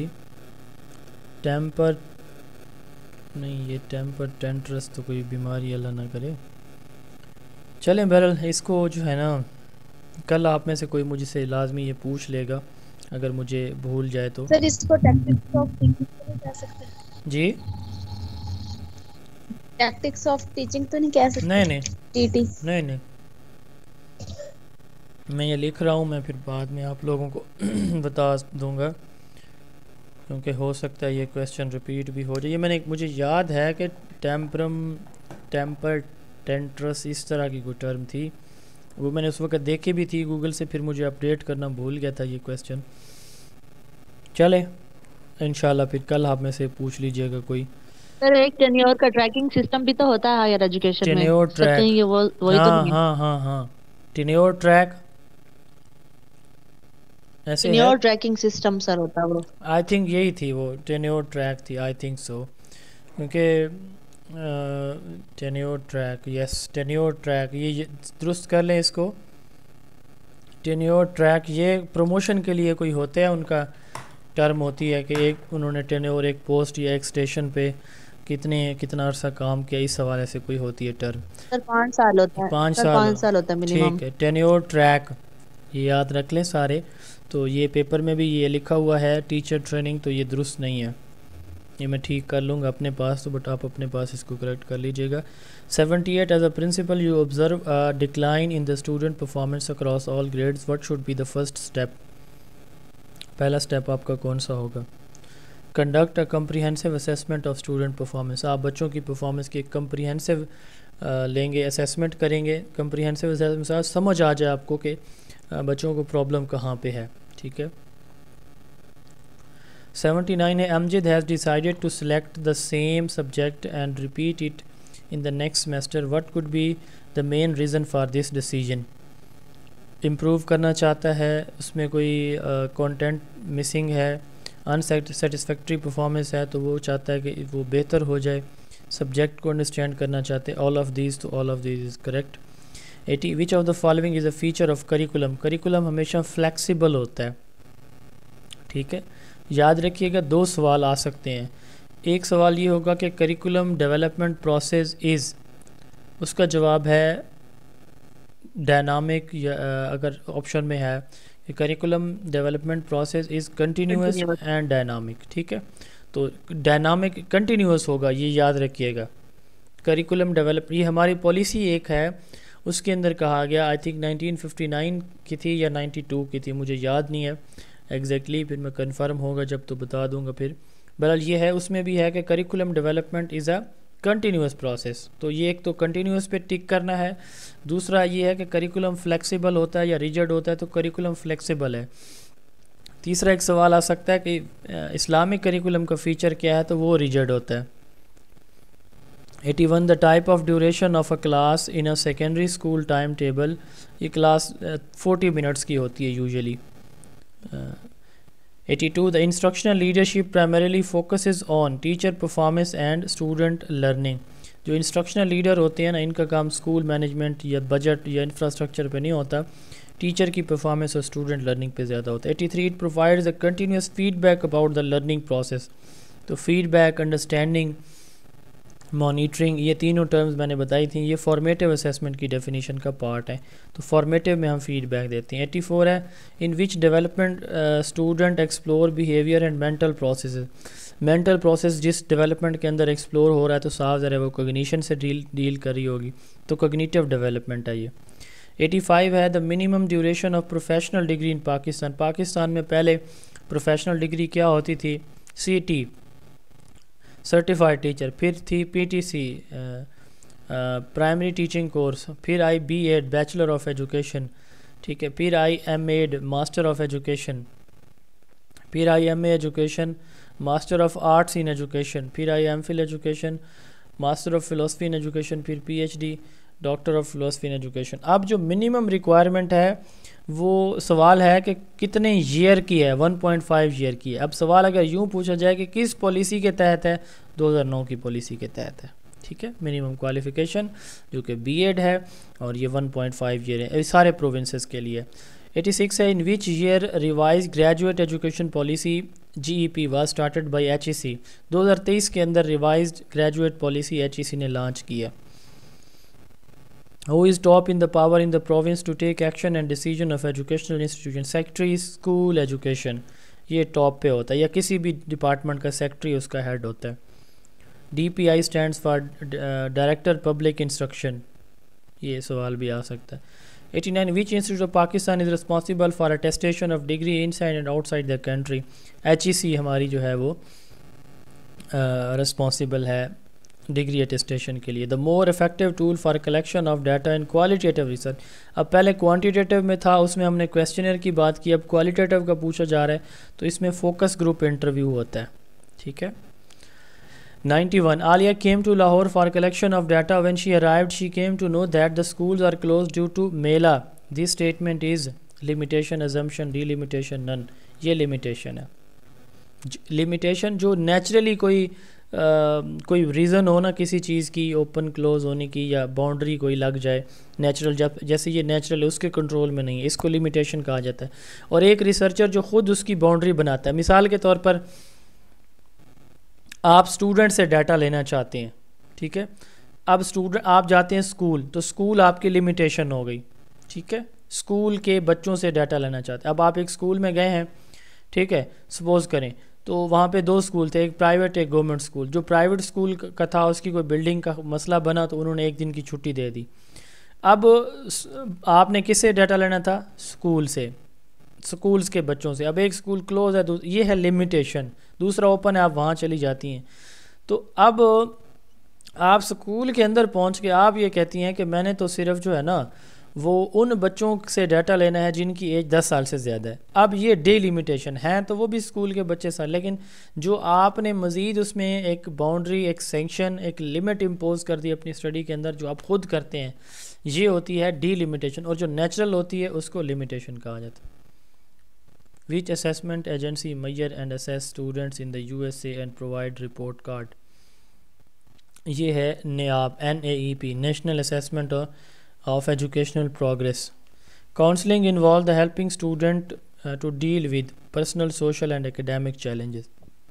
Counseling इन तमाम चीज़ों के लिए होती है, पर्सनल के लिए भी, सोशल के लिए भी, एकेडमिक के लिए भी। 94 if a student does not understand what is taught, the teacher should check the previous knowledge of the student.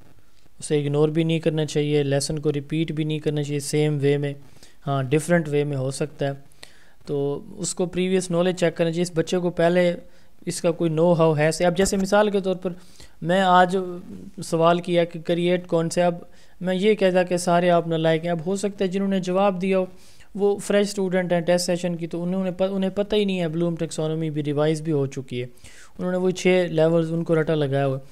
तो यहाँ पे टीचर का काम ये बनता है कि ठीक है कि पहले पता करें। तो मैंने साथ ये भी कहा कि जो न्यू स्टूडेंट है प्लीज़ अपडेट करें अपनी इन्फॉर्मेशन को, यूट्यूब पे जाके लेक्चर सुने।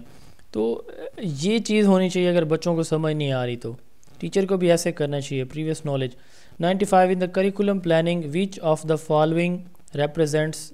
अच्छा, एम्स गोल्स ऑब्जेक्टिव में एम्स ब्रॉडर होते हैं। एम नेशनल लेवल की एक्सपेक्टेशंस होती हैं, आपकी नेशनल एजुकेशनल पॉलिसीज़ इसकी एग्जांपल है। गोल स्कूल या सब्जेक्ट लेवल की एक्सपेक्टेशंस होती हैं, ठीक है। ऑब्जेक्टिव क्लासरूम लेवल की एक्सपेक्टेशंस होती हैं। ये एम्स ब्रॉडर हैं, ऑब्जेक्टिव नैरोएस्ट हैं। Who is considered as the founder of modern curriculum development theory. ये modern curriculum development theory Franklin Bobbitt जो है वो मॉडर्न करिकुलम डेवलपमेंट थ्योरी के बाबा हैं।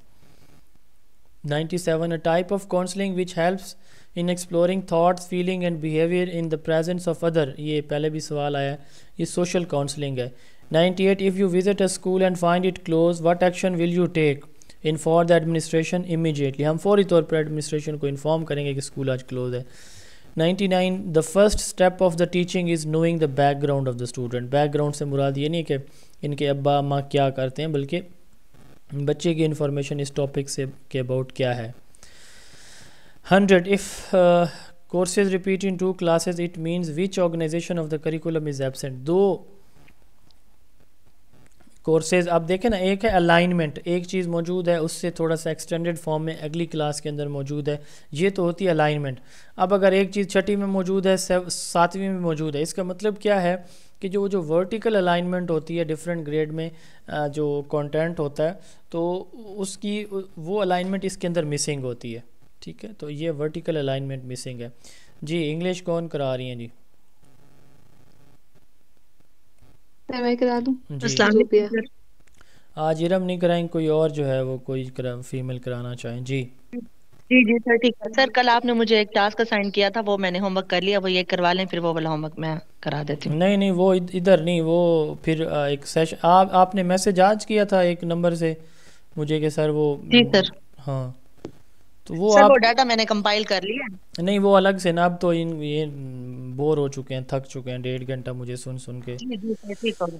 तो वो आपका मैं एक दिन लेक्चर ऑफ कर लेता हूँ ना, आपको बताता हूँ कल या परसों, तो फिर आप इनको उस टाइम लाइव सेशन में वो सारी चीज़ें करा दें। मैं फिर लिंक भेज दूंगा आपको, प्रोसेस भी समझा दूंगा, ठीक है। अभी फ़िलहाल कौन करा रहा है जी इंग्लिश आज? सर कल आपने पार्टिसिपेंट का कहा था, वो मैंने कर लिया कंप्लीट। नहीं बस वो आप अपने नोट्स मेकिंग करें, फिर इंशाल्लाह ताला आपको पूरा एक दिन देंगे। जी जल्दी से प्लीज़, कौन कराएगा? सर मैं करवा रही हूँ। ओके फर्स्ट हमारे पास है सिनोनिम ऑफ बॉइस्ट्रियस। बॉइस्ट्रियस का वैसे उर्दू में मतलब होता है एनर्जेटिक या हलचल मचाने वाला। तो अगर हम रिबेल को देखें तो रिबेल जैसे हम कहते हैं कि this child is rebellious, he is doing rebellious activities, जैसे वो बागी हो गया है, तो ये तो इसके मीनिंग में नहीं आ सकता। देन नेक्स्ट मॉल है, मॉल का मुझे मीनिंग अभी याद नहीं है। नॉइजी है, नॉइजी जो है ये बॉइस्ट्रियस से मिल रहा है, जैसे हलचल मचाने वाला मैंने आपको बताया है, तो ये जो है इससे रेलिवेंट आ रहा है, हमने सिनोनिम बताना है। उसके बाद नेक्स्ट है एक्सटैटिक। एक्सटैटिक का वैसे मतलब होता है एक्साइटेड होना, खुश होना। तो जो फर्स्ट हमारे पास है वो है ब्रेथ, ये साइज मेजरमेंट के हिसाब से या सांस के लिए भी ये वर्ड यूज होता है। फिर एंग्री है जो कि गुस्सा, जो कि इससे नहीं मिल रहा, तो excited is appropriate for this. Then next one is blistering. Blistering वैसे हम कहते हैं ना कि ज़ुबिया, ये जो आप कह रही हैं कि ब्रेथ जो है वो ब्रेथ नहीं होता, डी नहीं होता उसके अंदर, तो जी जी जी बिल्कुल, वो इसलिए फिर मैंने करेक्ट एकदम कर दिया कि जो ये सांस वाला है, ये सांस लेने वाला, ब्रीथ करना, ब्रीथिंग। ओके देन नेक्स्ट है ब्लिस्टर। जैसे हम कहते हैं कि मुझे ब्लिस्टर्स पड़ गए हैं, छाले पड़ गए हैं, ठीक है। तो आउट शाइनिंग जो होता है उसका मतलब होता है लाइक शाइनिंग से वर्ड है, जलाने वाला। ओके सिली है, सिली भी इसके सिनोनिम में नहीं आ रहा, सिली जैसे बेवकूफ टाइप, उसके लिए आप वर्ड यूज करते हैं। नौसी है शोर वाला। तो स्कॉर्चिंग इसमें आ रहा है। स्कॉर्चिंग का मतलब ऐसे यही होता है कि जलने वाला, जलाने वाला, इस टाइप का इसका वर्ड है। तो बहुत ज्यादा गर्मी हो तो इफेक्ट देने वाला। जी जी बिल्कुल। ओके तो नेक्स्ट है जी पाउंस। हम कहते हैं कि the ball pounced back, the ball is pouncing, उछल रही है बॉल। तो अच्छा फर्स्ट है इसमें हमारे पास ऑप्शंस में वियर। वियर का वैसे मतलब होता है कि पहनना, बेविल्डरिंग का मुझे नहीं है माइंड में। उसके बाद है जंप, जंप इसका अप्रोप्रिएट आ रहा है, वही जैसे पाउंच है उछलना, पाउंस उछलना। देन उसके बाद हमारे पास नेक्स्ट वर्ड है बिजार। बिजार हम ये अक्सर सोशल मीडिया पे भी ये वर्ड पढ़ते हैं चीज़ों के लिए, जैसे बहुत ही अजीब बिजार सिचुएशन है, तो वियर टाइप सिचुएशन है। तो इम्प्लांट है, इम्प्लांट जैसे हम वो दांतों में भी करवाते हैं, इम्प्लांट लगवाते हैं। तो नेक्स्ट है स्ट्रेंज, रूड। रूड जो है ये बिहेवियर के लिए है, ये भी इसमें नहीं आ रहा, तो बिजार इसके लिए अजीब वर्ड स्ट्रेंज सही है। देन नेक्स्ट वन हमने एंटोनिम बताना है। एंटोनिम का मतलब होता है इस चीज का ऑपोजिट आपने बताना है। तो अवेकन है, अवेकन जैसे आप कह लो बेदार। तो डिवियस का मुझे नहीं पता, डाउटफुल आप कंफ्यूजन कहते हो। अनसाइटली, साइट का मतलब होता है देखना, और अनसाइट होता है जब आपको नजर नहीं आता। तो अवेकन जागा हुआ, तो उसका ऑपोजिट क्या हो जाएगा? अनसाइटली। देन नेक्स्ट हमारे पास है बेलो। बेलो इसका जो है ये धाड़ने के लिए ये वर्ड इस्तेमाल होता है, जैसे roar, the lion, bellow, the lion is roaring. ये जो रोर वाला वर्ड है ना, ये बेलो के सिनोनिम में आता है। तो कनिंग जो है, कनिंग वर्ड आप लोगों ने सुना होगा, कनिंग इसके अप्रोप्रिएट नहीं आ रहा। विम्पर, विम्पर इसका आ रहा है। विम्पर, अब ये मुझे एग्जैक्ट इसका नहीं पता बेलो का मतलब, बस आप इसका ऑपोजिट समझ लें, विम्पर है। इसके बाद हमने नेक्स्ट देखना है एंटोनिम। वैसे अब ये सिनोनिम एंटोनिम्स ही हैं सारे। एंटोनिम है हमारे पास नेक्स्ट बेलिजरेंट। बेलिजरेंट इसका मैंने लिखा था अपने पास, ये लड़ाका इसका मतलब है। होस्टाइल है, होस्टाइल का मतलब होता है किसी चीज को ओपोज करने वाला। तो इसका जो ऑपोजिट वर्ड आ रहा है वो यही है, पीसफुल।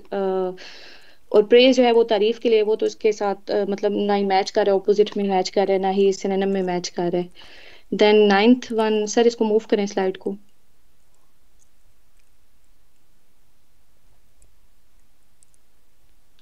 अच्छा, नाइन्थ वन हमारे पास है बाइंड। बाइंड का मतलब होता है बांधना। तो बैंडेज जो है, बैंडेज इससे ऑलमोस्ट इसके सिनोनिम में आ रहा है। बैंडेज भी ये होता है ना, जब हमें लग जाती है तो हम बैंडेज लगा देते हैं, बांध देते हैं अपने जख्म को। रोप रस्सी को कहते हैं, वो भी जुड़ी हुई होती है। तो अनटाई इसके लिए अप्रोप्रिएट है। बाइंड मतलब बंधा हुआ, अनटाई खोल देना। फिर उसके बाद है ब्लेरी। ब्लेरी का मतलब होता है धुंधला, जैसे फॉगी टाइप होता है, ठीक है। तो अब देखो फर्स्ट वाला ब्लरी है, फॉग्ड है, ये दोनों जो है इसमें आपको नजर नहीं आता, तो क्लियर है उसका ऑपोजिट। स्लीप तो वो तो सोना है, वो उसका बिल्कुल ही इसमें नहीं आ रहा। देन हमारे पास आ रहे हैं next, select the appropriate option given below. Did they hear you, did they tell you what time does the movie start. अच्छा, अब ये जो है ना पास्ट टेंस है आपके पास। सबसे पहले तो हम देखते हैं कि टेंस हमारी ये टेंसेस में से आया हुआ है। Did they tell you what time does the movie start. अच्छा, अब यहाँ पे आप अगर गौर करें तो यहाँ पे डिड का इस्तेमाल हो रहा है, they tell you what time does, अब फिर डज भी लग रहा है। डू, डज, डिड, ये सारी एक ही मतलब हेल्पिंग वर्ब्स में आते हैं, तो एट अ टाइम एक ही यूज हो सकता है, और ये पास्ट टेंस में इस्तेमाल हो रहा है। तो पास्ट टेंस में वैसे ही डज हम इस्तेमाल नहीं करते। डज जो है वो इंडेफिनेट टेंसेस यानी कि सिंपल टेंसेस के अंदर इस्तेमाल किया जाता है, डू या डज। तो डिड आ रहा है और डज भी आ रहा है, तो डज आप इसमें से रिमूव कर देंगे। तो इसका आंसर हम देखते हैं, did they tell you what time did the, एक और रूल भी होता है हाँ ना, एक रूल भी होता है ना कि अगर सेंटेंस में एक जगह पे पास्ट टेंस है, तो जहां जहां भी फिर टेंस का कोई हेल्पिंग वर्ब या कोई वर्ब यूज होगा तो वो पास्ट में ही होगा। हाँ जी। तो did they tell you what time the movie started, इसमें से हमने डज को रिमूव कर दिया है। देन ट्वेल्थ हमारे पास है, I asked him if he will help me. अच्छा, I asked him if he will help me. अच्छा, यहाँ पे ये भी जो है ना रिपोर्टेड स्पीच के अंदर ही आ रहा है कि वो उससे पूछ रहा है कि आपने क्या आप मेरी, मैंने उससे पूछा था कि क्या तुम मेरी मदद करोगे, ठीक है। ये उससे फ्यूचर में उससे पूछ रहा था कि तुम मेरी मदद करोगे, ठीक है, बट था ये पास्ट का टेंस और रिपोर्टेड स्पीच थी। कि मतलब मैं आपको जैसे बता रही हूँ ना कि मैंने उससे पूछा था कि क्या वो मेरी मदद करेगा। तो जब पास्ट के उसमें आ जाता है तो विल का जो है ना हम पास्ट फॉर्म इस्तेमाल करते हैं, वुड, रिपोर्टेड स्पीच के अंदर। देन 13 है हमारे पास जी, if you punish him he learned his lesson. अच्छा, अब ये वाला जो है तो इसमें ये कंडीशनल, आपने 12 का क्या स्कोर बताया है? एक्सक्यूज मी, 12 का क्या बताया है? 12 का आई asked him if he would help me, will जो है वो पास्ट फॉर्म में आ जाएगा क्योंकि ये रिपोर्टेड स्पीच है। विल को हम कन्वर्ट कर देंगे वुड में। बी वाला ये ना कंडीशनल सेंटेंस नहीं, ये कंडीशनल सेंटेंस है बेसिकली। तो विल जो है क्योंकि वो आस्क्ड पास्ट, हाँ आस्क्ड पास्ट में है ना, तो विल की भी पास्ट फॉर्म यूज होगी और वो होगी वुड। पास्ट वाली बात आपने ठीक बताई है बिल्कुल जी। अच्छा 13 है if you punish him he learned his lesson. अब यहाँ पे देखें ये ऊपर वाले से ही मिलता जुलता है। ये इसमें फ्यूचर कॉन्सिक्वेंस जो है ना कोई शो कर रहा है कि मतलब वो उसको पनिश करेगा तो फिर उसका क्या कॉन्सिक्वेंस निकलेगा। तो ये इसके साथ सब्जेक्ट आप देख लो, अगर सब्जेक्ट के साथ विल लगता है और वर्ब की फर्स्ट फॉर्म हमारे सब पास लगाई जाती है ना, तो इफ यू पनिश हिम, अगर आप उसे ये काम करोगे तो वो अपना जो है लेसन सीख जाएगा। तो गा आ रहा है तो ये फ्यूचर टेंस में आएगा, तो he will learn his lesson. Then next हमारे पास है जी after he graduate from the college he went to work. अच्छा अब ये देखें ये पास्ट है, इसमें बात हो रही है कि जब वो कॉलेज से उसने ग्रेजुएशन कर ली तो उसके बाद जो है वो काम पे चला गया। तो इसमें जो है सेकंड फॉर्म की इस्तेमाल होगा ग्रेजुएट की जगह, तो after he graduated task from complete college. हो, हाँ यहाँ पे टास्क कंप्लीट हो गया ना, इसलिए पास्ट के हाँ सेंस जी, है। सब्जेक्ट के साथ जो है इसमें हमारे पास वर्ब की सेकंड फॉर्म लगाई जाएगी।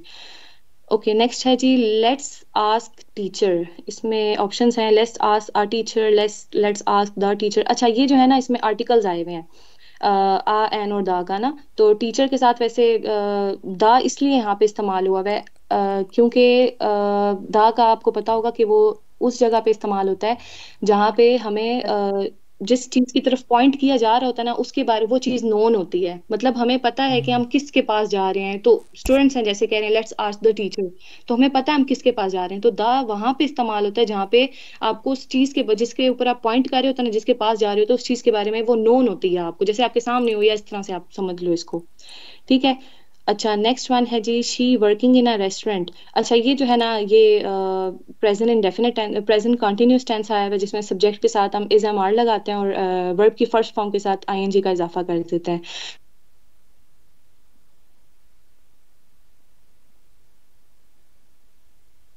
इस्तेमाल यहाँ पे नहीं हो सकता, ये भी पास्ट टेंस में इस्तेमाल होगा। तो she is working in a restaurant यहाँ पे अप्रोप्रिएट है। I never work as a cashier until I get a job. अच्छा मैंने जो है ना आज तक कैशियर एज अ कैशियर काम नहीं किया था, ये वही जो ऊपर बात हुई थी पास्ट टेंस है, उसी के साथ है कि वर्ब की जो है फर्स्ट फॉर्म को हम कन्वर्ट कर देंगे सेकंड के अंदर। वर्क्स यहाँ पे आ नहीं सकता क्योंकि ये पास्ट में बात हो रही है। ओके अंटिल गेटिंग, गेटिंग भी कोई नहीं हो सकता क्योंकि ये इसमें आईएनजी का इजाफा नहीं करेंगे। I never worked as a cashier, एक और चीज में गेट की जगह गॉट लगा दी है, सेकंड फॉर्म यहाँ पे इस्तेमाल हो रही है। 18th the manager work hard. अच्छा यहाँ पे मैनेजर सब्जेक्ट है, वर्क जो है वो फर्स्ट फॉर्म इसके साथ आ रही है। जब प्रेजेंट इंडेफिनिट टेंस में जब सब्जेक्ट सिंगुलर होता है तो उसकी जो वर्ब की फर्स्ट फॉर्म होती है उसके साथ एस या ई एस का इजाफा कर दिया जाता है। ठीक है, तो हमने जब टेंस को देखा द मैनेजर वर्क हार्ड तो हमें समझ आ रही है कि ये प्रेजेंट इंडेफिनिट टेंस है, सिंपल सिंपल प्रेजेंट टेंस है। तो मैनेजर वर्किंग हार्ड नहीं हो सकता, द मैनेजर वर्क हार्ड ये तो वापस रिपीट होया है मेरे ख्याल में क्वेश्चन ही। उसके बाद द मैनेजर वर्क्स हार्ड, ये मैंने आपको बताया कि सब्जेक्ट जब सिंगुलर होता है तो एक मैनेजर है ना, तो वर्ब की फर्स्ट फॉर्म के साथ हमने एस लगाया है। देन ही हैव 5, अच्छा ये सामने है ही हैव, ही के साथ हैव इस्तेमाल नहीं होता, ही सिंगुलर सब्जेक्ट है इसके साथ हम हैज लगाते हैं। तो ही हैज 5 एम्प्लॉयज, हैविंग या हैव कोई नहीं हो सकता। द नेक्स्ट वन है जी माय बॉस शी वॉचेस। अच्छा यहाँ पे सामने नजर आ रहा है शी, हमने एक्स्ट्रा इन्होंने ऐड बीच में किया। माय बॉस ऑलरेडी एक सब्जेक्ट है, उसके साथ सब्जेक्ट नाउन में है ये, तो साथ ही प्रोनाउन भी जोड़ दिया, तो ये गलत है। My boss watches everyone all the time, इसके ऑप्शंस देखते हैं। My boss she watches everyone all the time, my boss she watched, ये चीजें गलत हैं। शी हमने देखते साथ ही समझ आ गई है कि सब्जेक्ट के साथ सब्जेक्ट ऑलरेडी नाउन था तो उसके साथ उन्हें प्रोनाउन ऐड कर दिया तो वो प्रोनाउन रिमूव कर देंगे। या इस तरह होगा she watches everyone all the time, या फिर ये हो सकता है कि my boss watches everyone all the time. Thank you. Okay जी, थैंक यू सो मच। इंशाल्लाह कल से फिर आपका कल इंग्लिश पे एक जो है वो इरम या उनको जो भी असिस्ट करेंगी तो इंग्लिश पे एक लेक्चर होगा और मैं कल से इंशाल्लाह ताला कोशिश ये करूँगा कि आप लोगों को क्विक रिव्यूज़ दूँ और क्विक रिव्यूज़ के लिए फिर बजाय इसके कि मैं लाइव आऊँ आप लोगों को इंशाल्लाह ताला उसकी रिकॉर्डिंग जो है ना क्विक रिव्यूज़ की, सारे चैप्टर्स की, इम्पोर्टेंट टॉपिक्स की, वो फिर इंशाल्लाह कल से मैं रिकॉर्ड करना शुरू कर दूंगा, वो आपको मिलती रहेगी। हाँ मैं इंशाल्लाह ताला कोशिश मेरी ये होगी कि अब कुछ मज़ीद पेपर के लिए, पेपर्स की डिस्कशन के लिए इंशाल्लाह ताला हम लाइव सेशन लेंगे और क्विक रिव्यूज़ आपको रिकॉर्डेड ही प्रोवाइड किए जाएंगे इंशाल्लाह ताला। और जिस दिन मैं अवेलेबल हुआ इवनिंग में, रात के टाइम, तो मैं आप लोगों को लाइव बता दूँगा इंशाल्लाह, उस दिन हम लाइव ले लेंगे। बहुत सारा ख्याल रखिएगा, दुआ में याद रखिएगा, मेहनत जारी रखें। अल्लाह हाफिज़। अल्लाह हाफिज़ सर। अल्लाह हाफिज़ सर। जी कोई सवाल कर रही हैं? जी सर, सर आपने बताया था कुछ दिन पहले कि आप पाक एमसीक्यूज कराएंगे वेबसाइट पे, तो सर वो आप कब कराएंगे? क्या क्या करूं मैं? सर आप ना खाली उन के नाम आते हैं जो कि मतलब आपको ये होता है कि इस पेपर बनता है ज्यादा, क्योंकि अक्सर औकात ये तो पेपर वहीं से उठा के डाल देते हैं, तो बंदा उनको एक दफा गो थ्रू कर ले। हाँ कोई हल निकाल रहे हैं आपका, अभी काफ़ी दिन पड़े हैं। अपनी तरफ से तो कोशिश यही है कि कोई चीज़ ऐसी ना हो जो स्किप हो। इंशाल्लाह कल फिर कल या परसों मुलाकात होगी, फिर मज़ीद इंशाल्लाह कुछ वेबसाइट को भी डिस्कस करेंगे। अल्लाह हाफिज़।